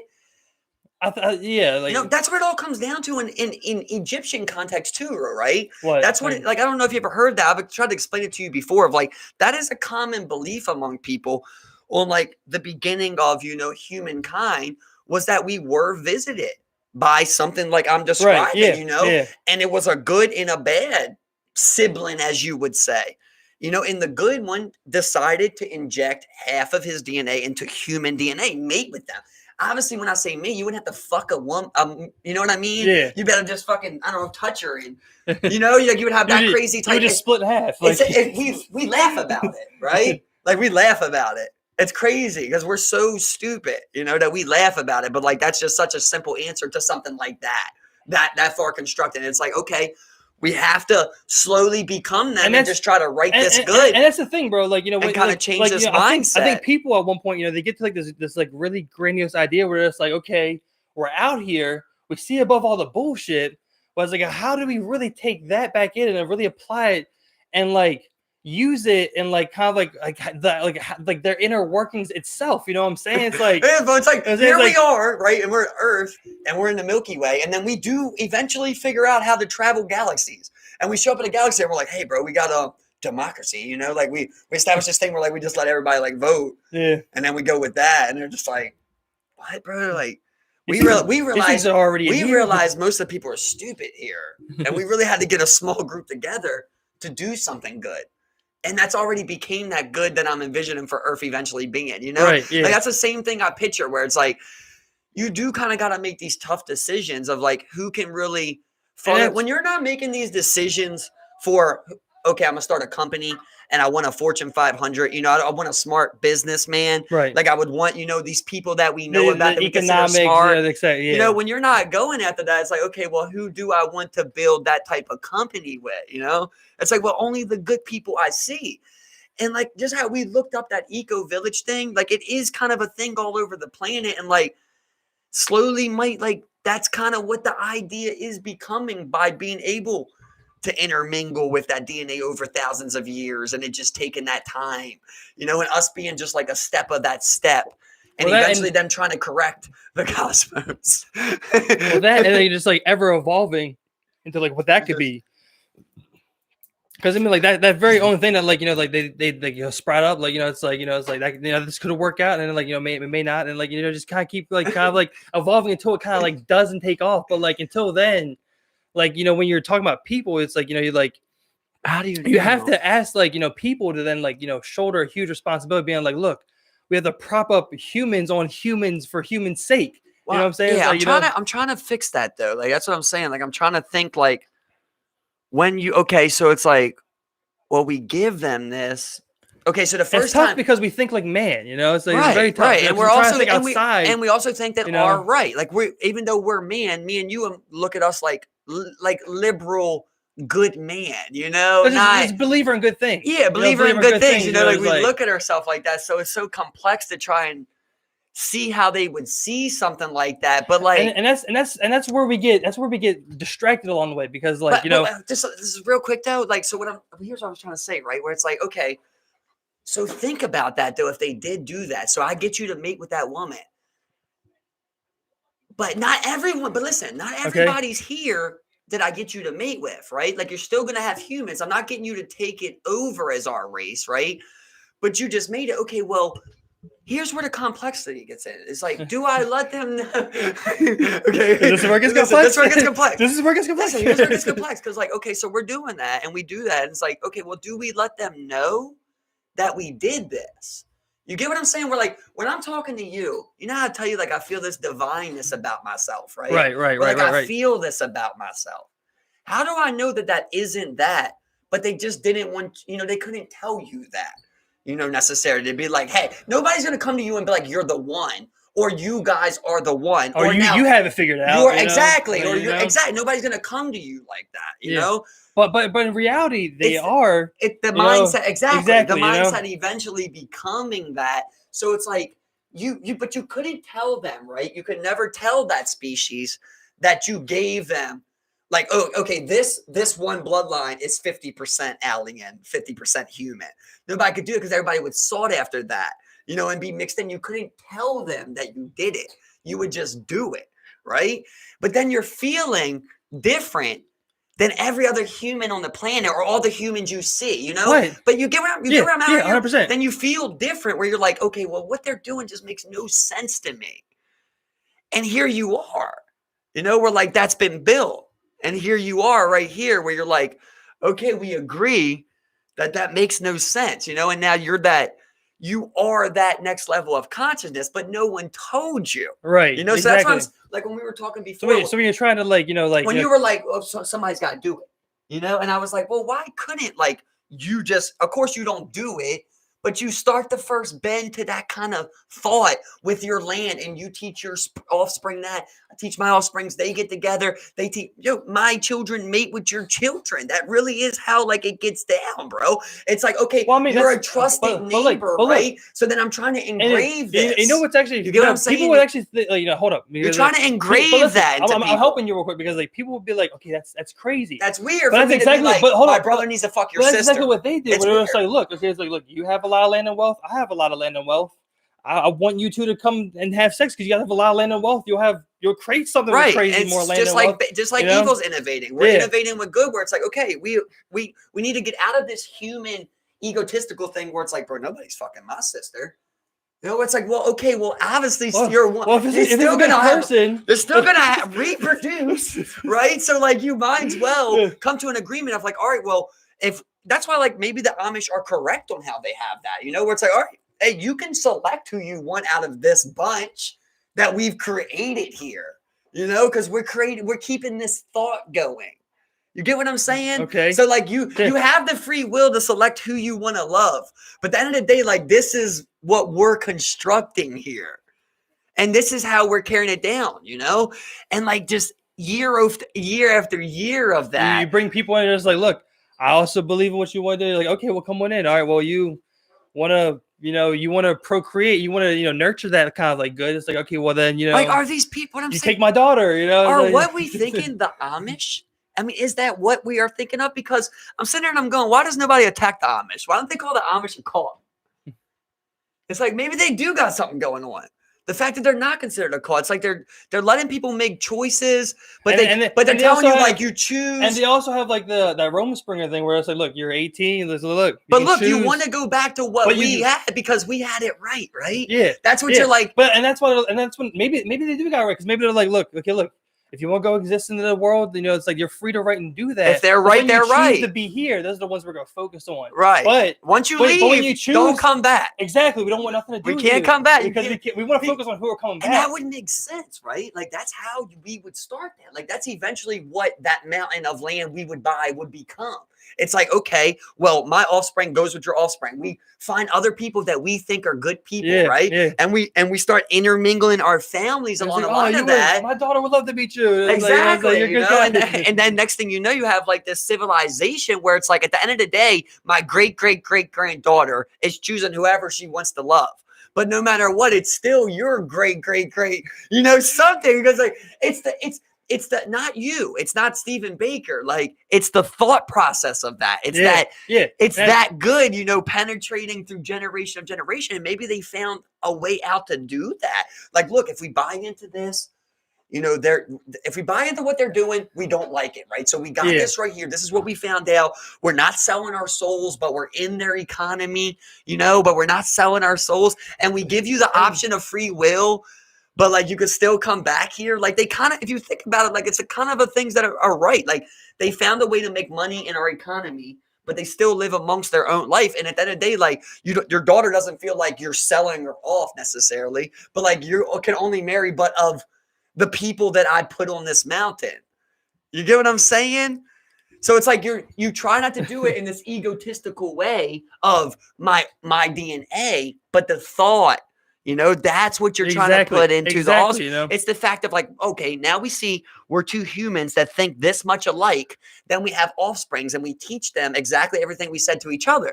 And then all four of us, next thing you know, me and you both got boys, and it's all four of us thinking like this, and we're like, then we bring someone else in who has a boy, and we get thinking like that, and it's like you have that generational spring, and then we're already telling them all this shit we know. Like, look, bro, they're gonna tell you this is wrong. We're not putting you in this because this is what you want to do.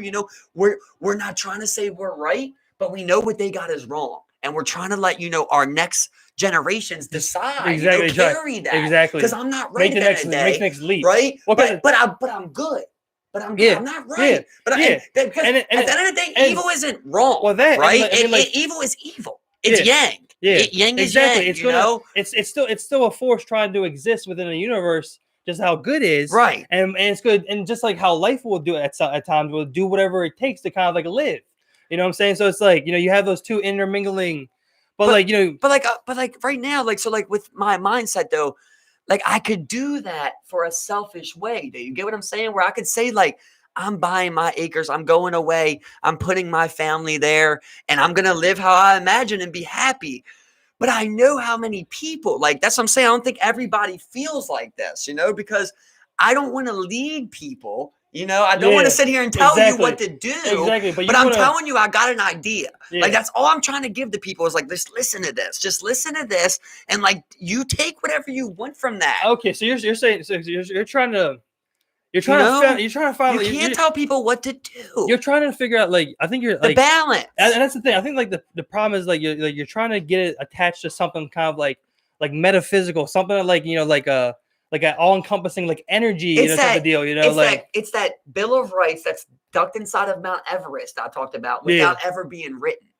Yeah, you get what I'm saying? Yeah, exactly. Put in that. Exactly. You put that inside of you, kind of how native was, where you bless the animal, shit like that, where it's like, and that's just crazy how our mind works, culture-wise. That's obviously not even it. If we went out there, we would develop our own type of things like that to talk to, to our own gods and shit, or whoever we spoke to, and then allow our offsprings to create upon what we gave them. But also, that's what I'm saying, where I'm telling you, people say, you're a leader.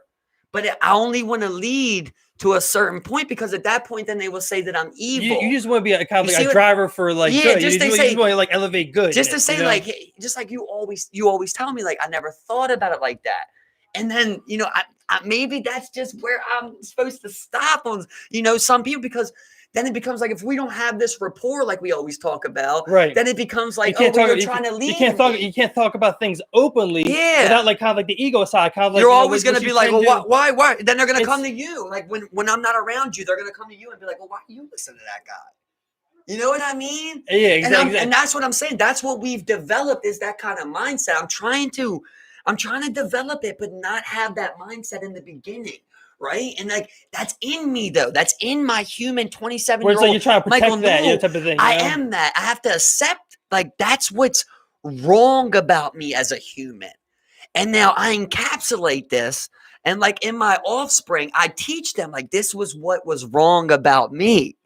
But here we are where I say, it's not, I tell you what to do. That's what I'm saying. Where there shouldn't be commandments, where it's look, this is what I did wrong. This is how I see it. This is, we already established this is how they set it up. They set it up wrong. We're already putting you in predicament to get here. Now our sons are 13 years old. And it's I want you guys to start using your own mind. They're being talk to them. They're being absorbed into what that might be. We're the elders telling them to moderate. You look at that kid. He's whoa. I'm gonna go work in marketing. And he's just like, it's like, you go work in marketing. It's like, no. But not everybody wants to listen to a 60-year-old man all the time, So that's what I'm saying with your offspring. Like, I need to create an offspring that's not me, because then you ruin a person. Do you get what I'm saying? Yeah. Like, there's this very fine balance, bro, of like what you are and like kind of like what like and what you can instill, but not make them. So it's like I see with the offspring that like I'm gonna give them these good values, but at the end of the day, I can't tell them what to do with it. I need to show them, okay, I gave you these values, and now I'm gonna let you experiment with marijuana, mushrooms, psychedelics, things like that. And you kind of construct your own future as you see it. And you're going to come to this conclusion that you see it a lot like me and Steve do, your dad, And you're going to see that like we're trying to carry this, but at the end of the day, you spend all this time. And there's going to get a point where we're like, okay, at this point, I've got you. Listen, me and you've fully seen this vision fully through, right? We've lived this vision. We're 60. Right. And now we have these children that are 20 and we're trusting them, bro. That's what I'm saying. It's the most important thing. We're entrusting them to say, look, you're never going to be Michael Newell. Like there's not going to be another person that can tell a Stephen Baker like this, the way that this is getting thought. You get what I'm saying? Right. Not everybody's going to have, not every one of my offsprings are going to be a leader. Do you see what I mean? Right. That's just what Michael Newell is. But it's putting it in there of like good person. Like I feel like it's like these certain things of like moral you can establish in there. Obviously, there's going to be a grandson of mine that isn't a leader and a grandson of mine that is Rambo. I would imagine, right? That's human part of it. Right, exactly. But you instill the this war part and the good, of even that they both see the good in each other. And exactly. Trying to bridge the gap between like individual kind of like, people. And that's where it's just like the ultimate trust though, right? Where we're like, okay, so picture me and you had a us and they're on their deathbed at 60. And they're like, now you have to tell people, our preachings basically, right, without we're not establishing a religion though. That's where it gets funky. You see what I mean? That's why. And that's why like we were talking earlier about like the transition of information we put in like writing and stone and stuff. I see what. Okay. But think about you're that person, you're that kid. You're like you're your offspring. I know this is hard to do. Right. Use your ultimate empathy. You're your offspring. He's learned what you have to give him. You're on your deathbed. He's crying because he's not you. He can't say it how you said it. Right. You get what I'm saying? So you can't raise the man to be Stephen Baker 2.0. You have to give him, give him this human DNA primal type of creation to him. But this ultimate cosmos moral code of this is what, the do's and don'ts kind of without having to put you in a prison, like I don't want to get to the point where like I tell you not to do this and you're just like you think this and I have to put you in a prison to stop you.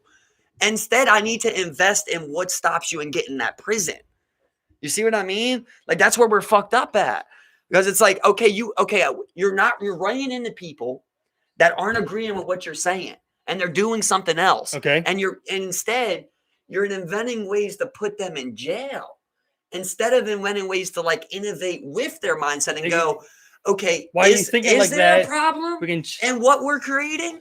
Why are so many youth displeased with like the president and shit? Like, is there a problem in the future that we're creating? Like, why don't they see that? And that's why we're like you would see that if we were on that mountain, right? And you're in your third generation. So we had kids, right?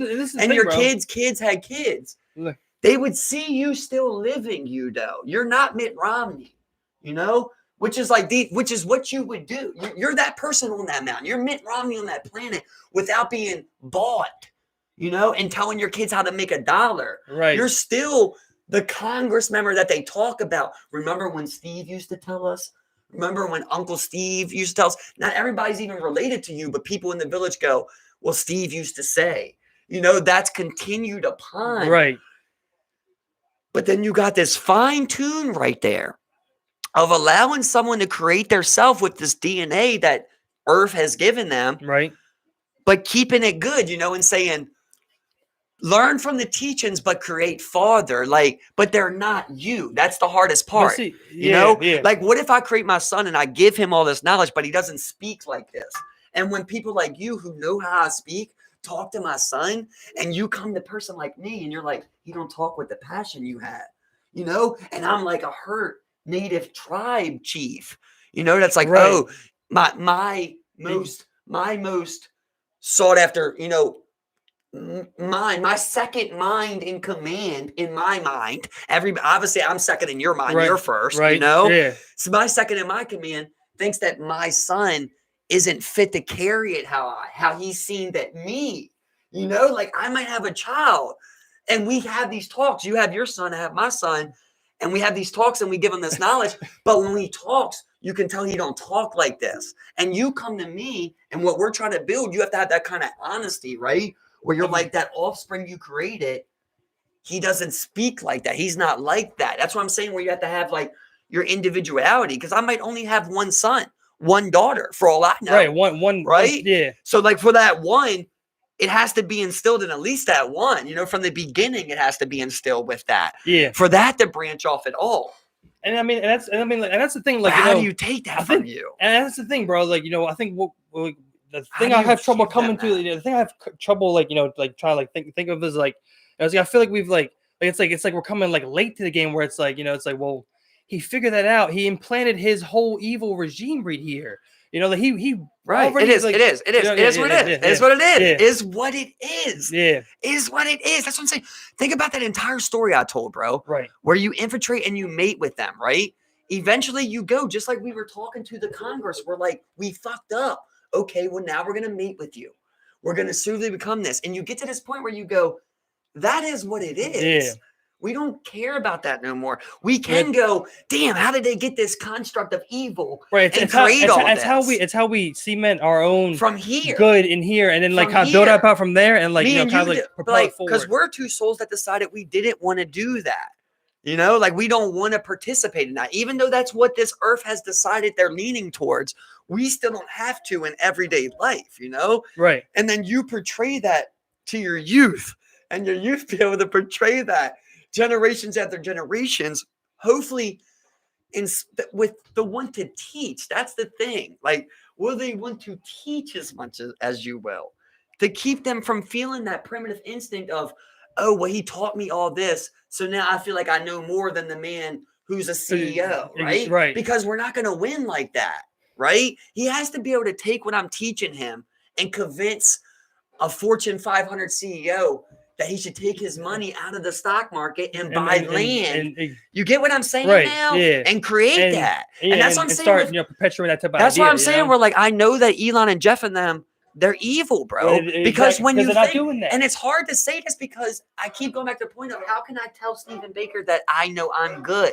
But I know that they're evil because it gets to that point, you know, where you would try to fix shit by that point. Exactly, where it's like, you know, when you go to think about it, and you're like, okay, well, once I get put in that position, okay, I'm given the instruments that they're given, okay, you want to perpetuate the good. Yeah, like you want to perpetuate like we already accept. That's what I'm saying. We're done with what they did. We can weep over it all day long, you know. We can sit here and say they built this and it's fucked up. Exactly, and we can go about all the or figure out how to start fixing it, right? Now, and what we have to do is figure out how to like keep what we're doing because we're like the modern thought of this, and we have to figure out how to put that into the next generation's thought because they're going to be a little different than us. You know? I mean, then from that point on, is like, you know, you're gonna have to like reach out and like, you know, and like talk to other people and like, you know, spend time like. And that's what I'm saying. So you're trying to right, but so me and you get together on that mountain, bro, and you're like, okay, we gotta have offspring, and I have offspring, and we raise offspring 10 years old.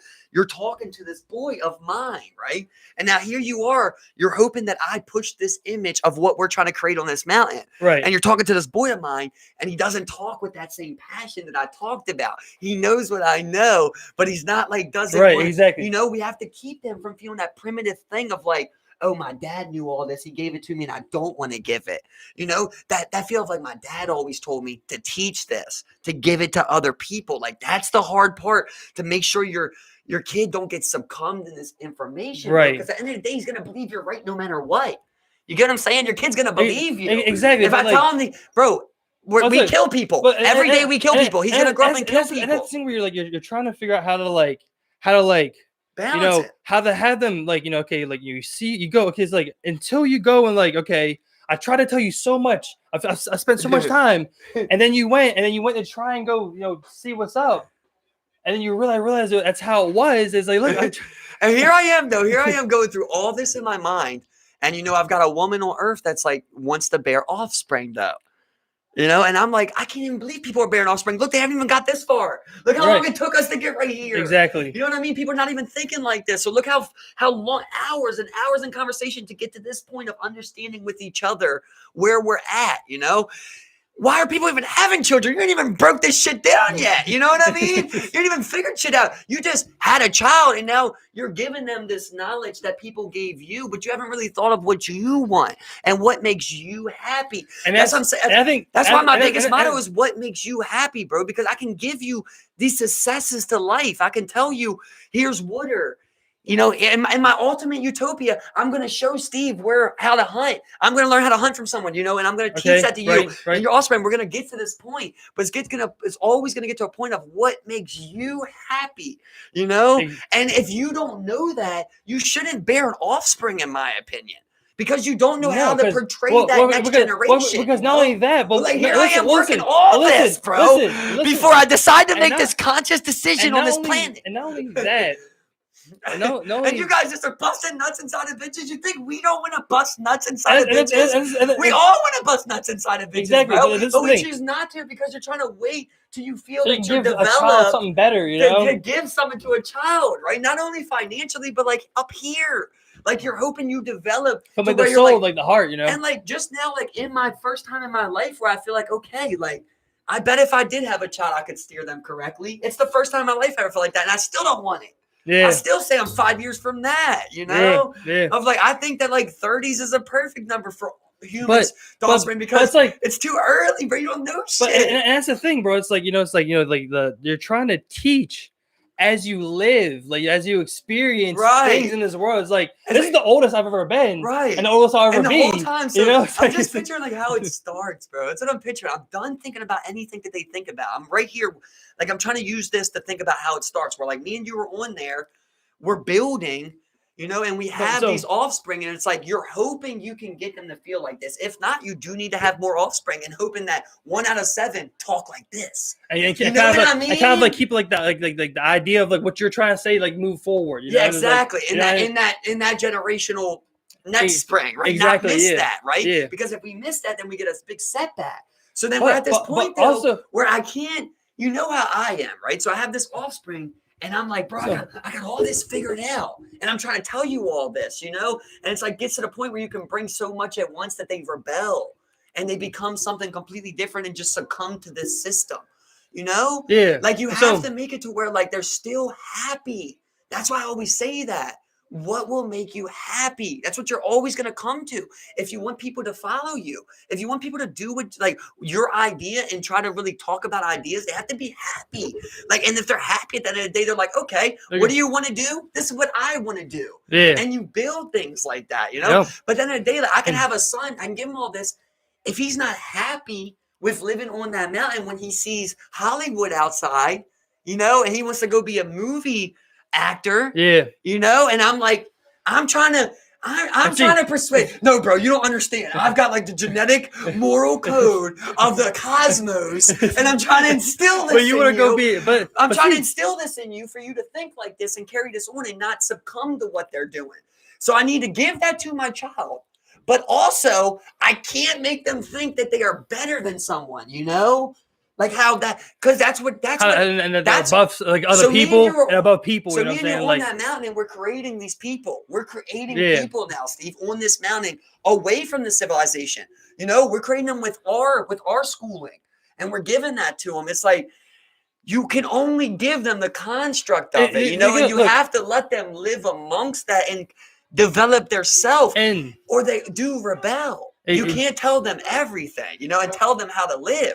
They have to know what makes them happy. Exactly. I mean, but like, I think when you're coming to like, it's like, what do you do when like, especially with like people, like, because I think this may, I think this may come, like, like feel good to talk about with a lot of people, but like, what are these people to do if we're talking to them? We're just like, look, man, like, I feel like those like urges, and they're just like, I want, like, and like thinking like that. I see it, it's like evil, but it's like what do you then try and tell that person? Just trying to like, get out of that type of thing? Because I mean, like, right. Well, here at the end of the day, it's like it sounds like, it's like, okay, well, we got someone on the fence now. It's like that sounds like now. Well, that's why I always because say, now we're talking about a numbers game, right? You know what I'm saying? Like, So get right there, Steve. Game, so that's why I always say, I'm so afraid to lose you, because it's like, okay, well, I've made this much progress with someone, and we think kind of the same thing. I mean, obviously, we have different likes and personality, but we like have this same type of mindset, Yeah. Where it's like, so when you're saying like, how do you convince someone? I don't know how you convince someone, but me and you, like, we're just put here on this planet at this time, and we developed in childhood to be able to be like this, and we're both notice how we had 10 childhood friends who were in that circle, but then just like 2 come of this, and we have this thought pattern that we're pushing forward now.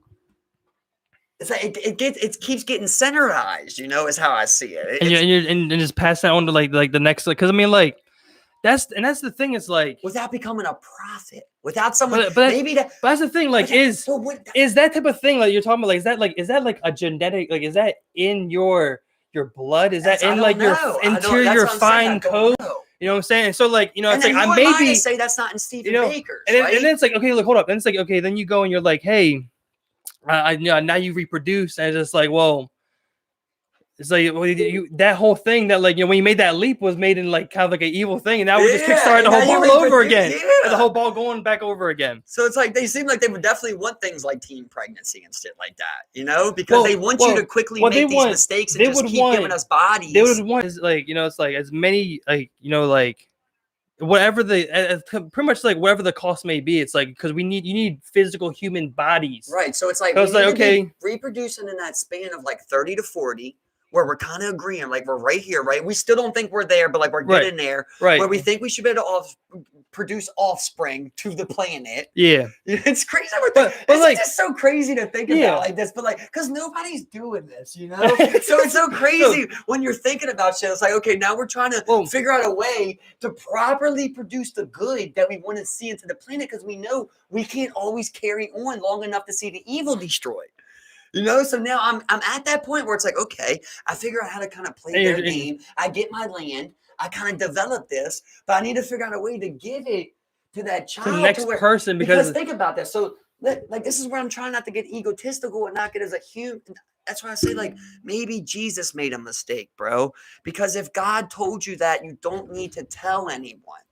Do you get what I'm saying? But I'm not trying to speak from a human egotistical way, because then I speak of myself about that. Exactly. And now I'm becoming that prophet where I go, God talks to me. I'm Jesus Christ. I'm David Koresh, And I go, God talks to me, and this is what he wants. And that's... That's a point where you can never say that, though, right? Like, I've never told you, though, that God talks to me, though. Right, exactly. But you believe all my ideas that I'm saying, and like they make sense to you. They sound exactly. They sound good. Right? And like, we can work with them. We can do it. But I'm not saying that I'm Jesus Christ. You get what I'm saying?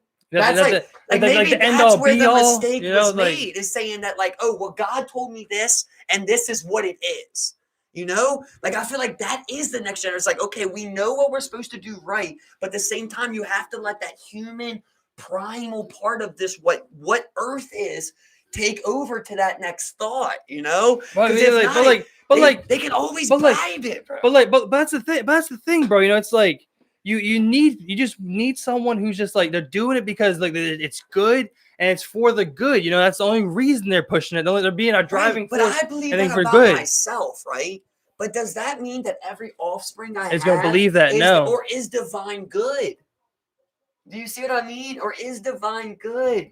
So if I have 4 offspring, that's what I'm saying, that kings don't make sense, because your offspring isn't always the most fit to lead. Exactly. Next. Yeah. You know what I mean? Or may even be like the chosen. That's what I'm trying to tell you, is that, like, I think that, like, we might have made that mistake before, but like, you get to this point where we make these agreements, but then you say, God talked to me and told me this. Like the universe, the cosmos. Like, this is how it's supposed to be. But if I was telling you every day that I told you these ideas that I have, that I told you nobody gives me, you know, and I don't talk to anyone but you. You know what I mean? Like that no one gives it comes up with these ideas. And if I told you, bro, every night God talks to me and he gives me these ideas, now I'm this kind of Jesus Christ cult leader type of thing. Right. Which you never want to become. Right, exactly. So you're trying to give this without the people ever thinking you that.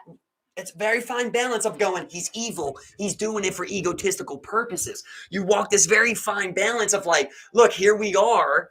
I got you right here, but I can't tell you what to do next because at that point, listen. If I tell you, if you have a kid, right, and I tell you and your kid, listen to my kid. At that point, I told you I talk to God. Do you see what I mean? At that point, I'm telling you I talk to God.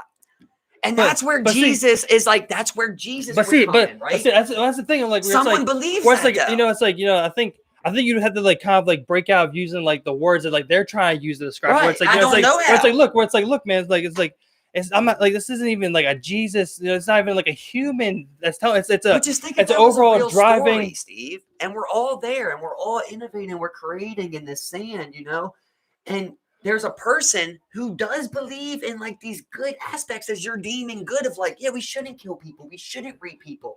And then it's like you're following him, right? And you're like, yeah, this is right. Like, this is morally right. Right. It's up until the point that he goes, God told me this. That's when it gets to the point where you're going to go, well, now your God's telling you that. And I don't want to instill that into people. Right. Do you see what I mean? Yeah. I want you to always go, this is what it was.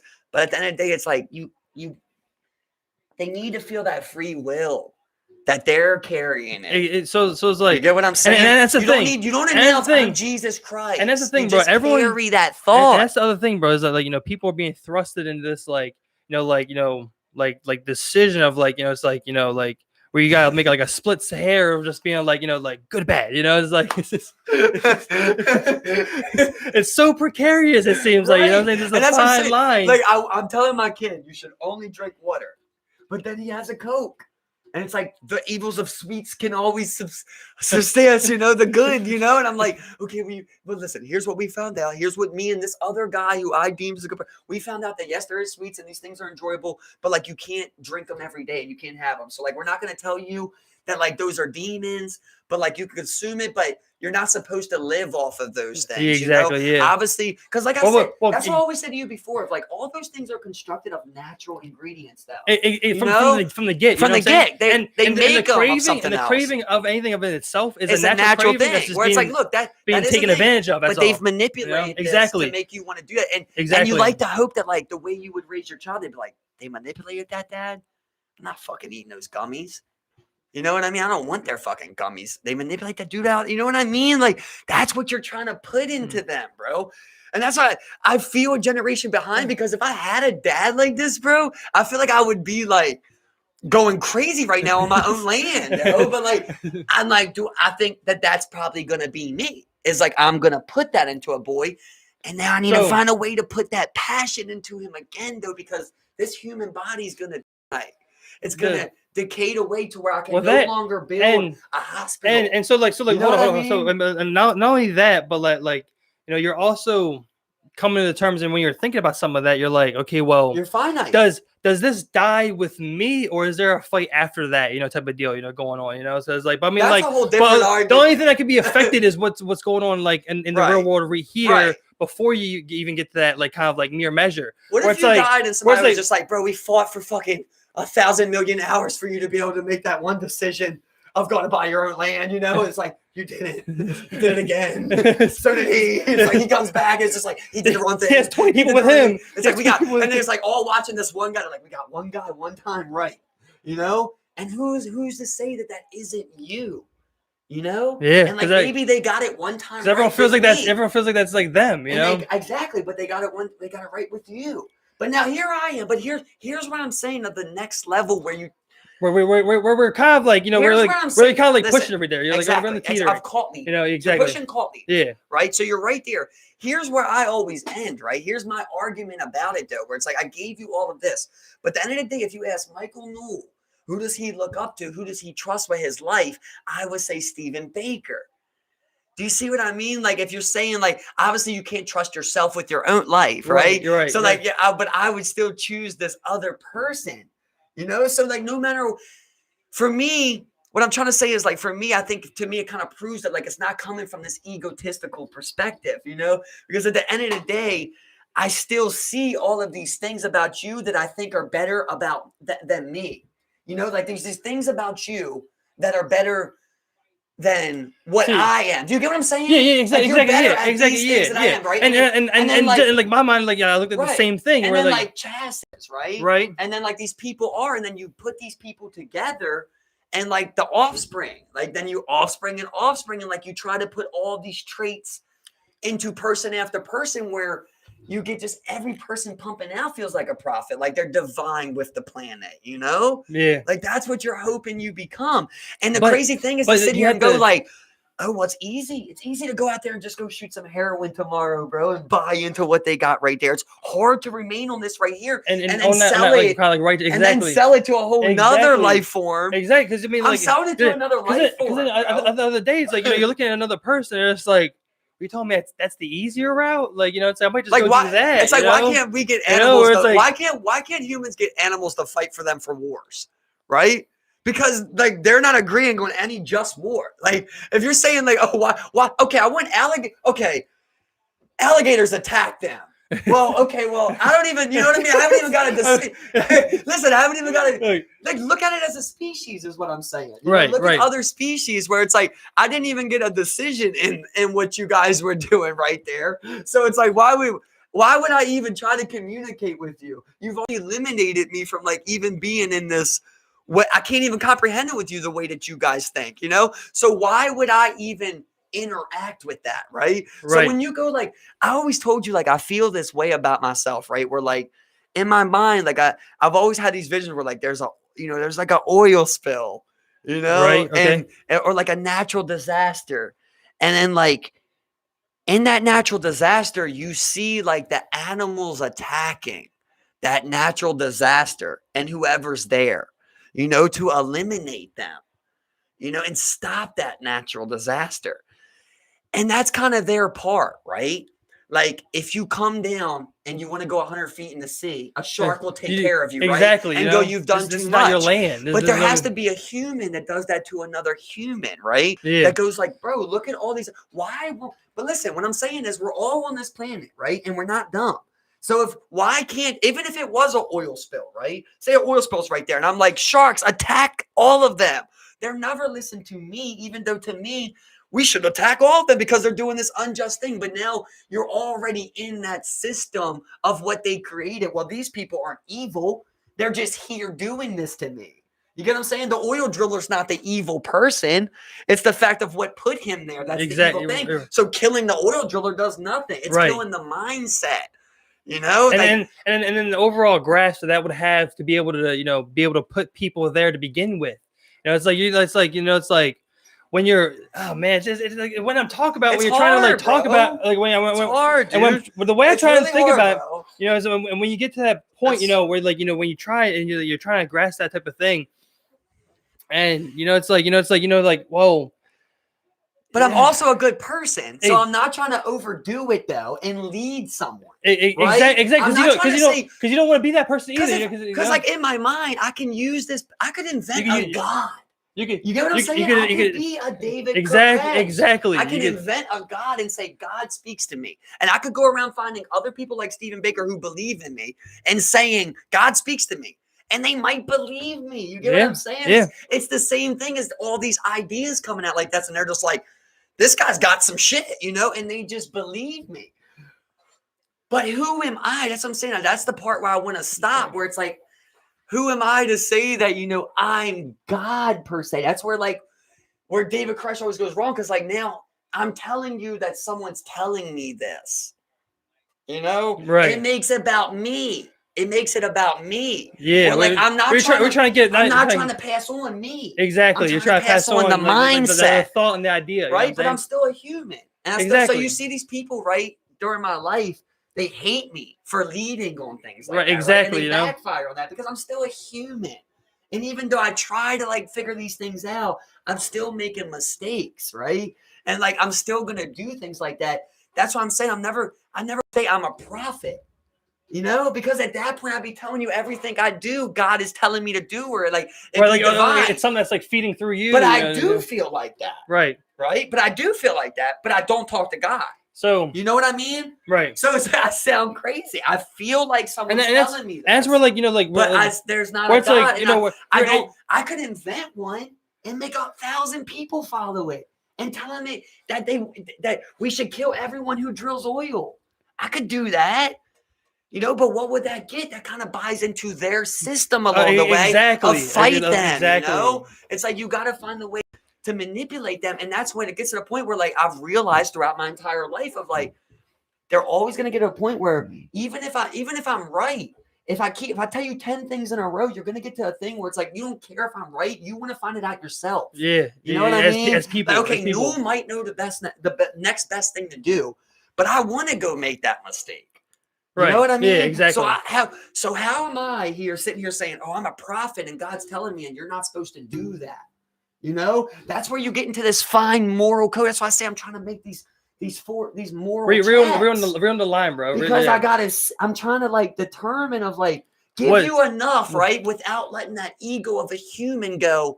God's telling me this, and this is what my God says, and create it, and you become creating churches and try to follow me by an image or something. Exactly. Without all that, just that thought, without we really get that.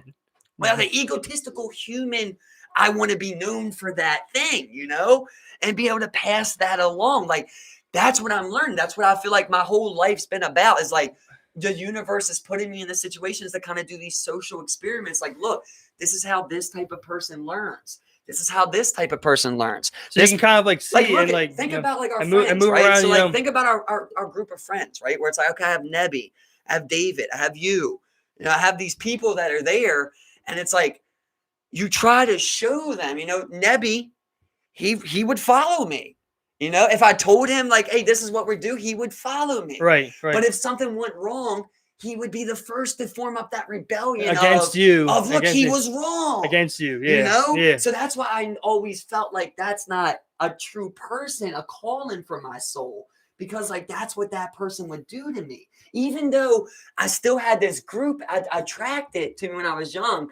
That's what I'm saying. It's only this group, which is like you, where I'm like, look now, you know, like this is how you took it. We're like, look how Nebby was like, yeah, you know, Newell's right about a lot. But then you get to this point where it's like, fuck no.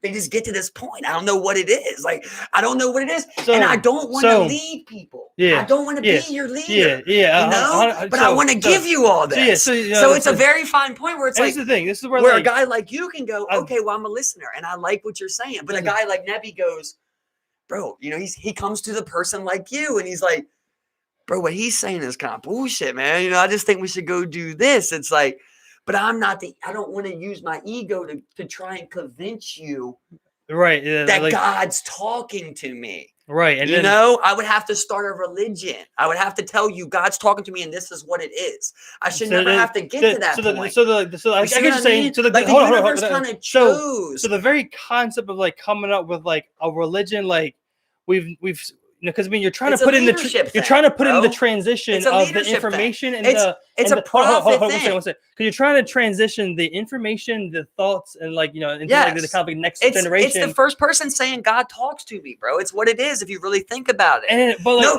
Listen, thinking, dog. There is no God. There's Jesus Christ. Right. You get what I'm saying? It's the first person saying God talks to me. But I see where you're at. I'm trying to help you get where, like, you know, where it's like. But if you say that, then they say you're crazy. I'm trying to help you past the point where it's like, you know, it's like where you get to a point where it's like indoctrination almost, where it's like, you know, you kind of just like you're controlling. I'm like, their gods aren't real, right? But I don't want to create a God for you. Right. You get what I'm saying? Yeah. That's where I'm at. Exactly. So like with you right now, we're like, I'm looking at somebody like you, and I'm like, look, I've taught you all these things, you know, that I kind of see in my self-image, and you've taught me these things, and we've constructed this. It's so complex, bro. It's complex for you to be able to take that from there and say, you know, do you believe that is right? Exactly. You know, that's what I always say. Like, and then not only that, but it's like, you know, it's like die for it. You know, I don't, and it's hard for me to go talk to an average human and tell them all these things, and then go, you just want me to do what you want me to do. You know, that's what they think. Yeah, like, exactly. If we leave right now and I go to talk to somebody, if I go to, I could go grab 5 people at Wawa in the parking lot, bro, and say, listen, we're not supposed to be doing this. No one will listen to me. You know what I mean? You get what I'm saying? Let's grab, hold on. Because you're getting to the point where they're saying, okay, well, you're saying all of this is bullshit, but what do you got? That's the part that I'm hard at explaining, where it's like, okay, listen, I'm not going to create something for you. I'm not going to give you a Jesus Christ and Allah. I'm not going to give you that part. That's your part. That's your God part. Right, exactly. You are God. Here you are. All I can do is instill these good moral codes to carry that on, you know? Yeah. Like, I'm never going to be able to convince you of certain shit. You know, it's like you're going to feel that or not. I see that. I see that, like, you can host this thought too. You get what I'm saying? Right. So I'm trying to give you this. And it's the same mind, kind of like, you know, thinking against, like, you know, in friction, kind of like against yours almost, per se. And you see, like, when I talk to people, like, we meet new people and they're, and like, you're having, and you see, but you have a side convo with those people. They always come to you and they're like, oh, Noel did this, you know, and it's something, and you got to explain to them that's how he is, you know, because you know about that. Right. But it's like, I'm trying to give this to someone else. And to them, it's like, Noel thinks he knows everything. How do you tell the man working for, if he doesn't know none of this, bro? You can't just tell a man with 2 kids working 40 hours as a mechanic that he needs to uproot his whole entire life to come live on this mountain and work towards these moral codes. Instituting good and taking care of. Right. That's why I have to, like, build these, like, friendships like I did with you, where it's like, look, bro, look how it took you all the way to this point of consciousness.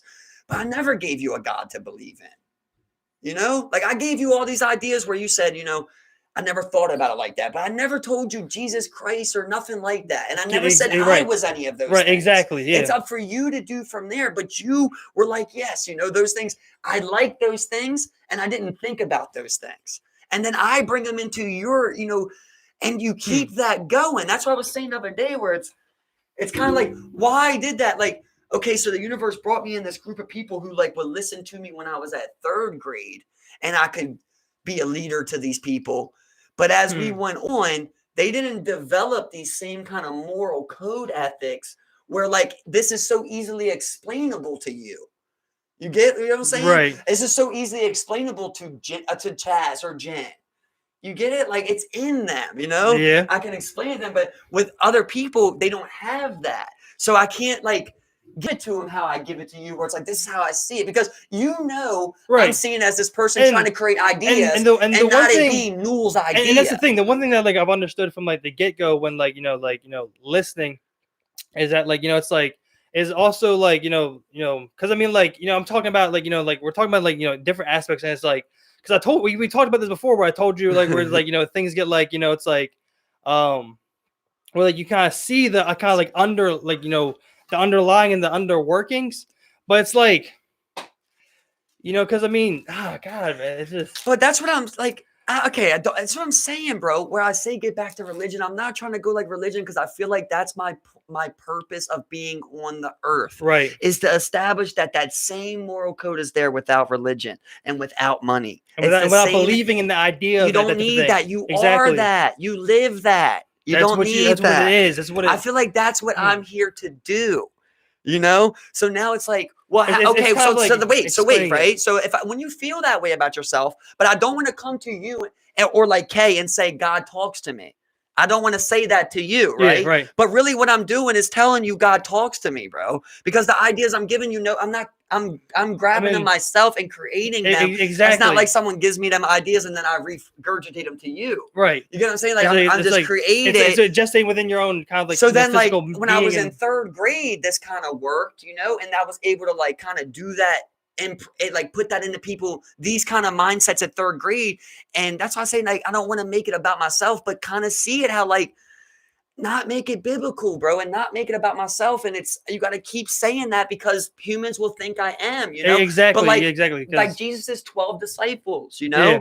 Like, that's really what it is, bro. Where it's like, okay, well, now I gave this to you, you know? And you're saying basically a disciple, but you have to, I can't tell you this is it. Like, you have to learn it. You have to know it, right? Exactly. So and then not only that. So in 3rd grade, I was able to, you know, be a leader to these people like Nebby, and I'm putting like these little trinkets of info into them. But then look what I became as it went along with my mindset. And now how I see myself as this vessel on earth, and like you being a part of that progression, you know? Right. It's like these other people didn't mesh with this type of personality, but it's like you mesh and I mesh. That's what I'm saying, where I know it's not egotistical, because I understand that you have better parts of me, you know, and I have better parts of you. Exactly. And that's like what's so beneficial kind of like about the relationship. the give and take, and like, you know, like working. You're always going to be able to get through to someone that I can't, because if not, then I have to say I believe in God. You get what I'm saying? I would have to tell everybody, this is God, this is what he says, and this is what you believe it.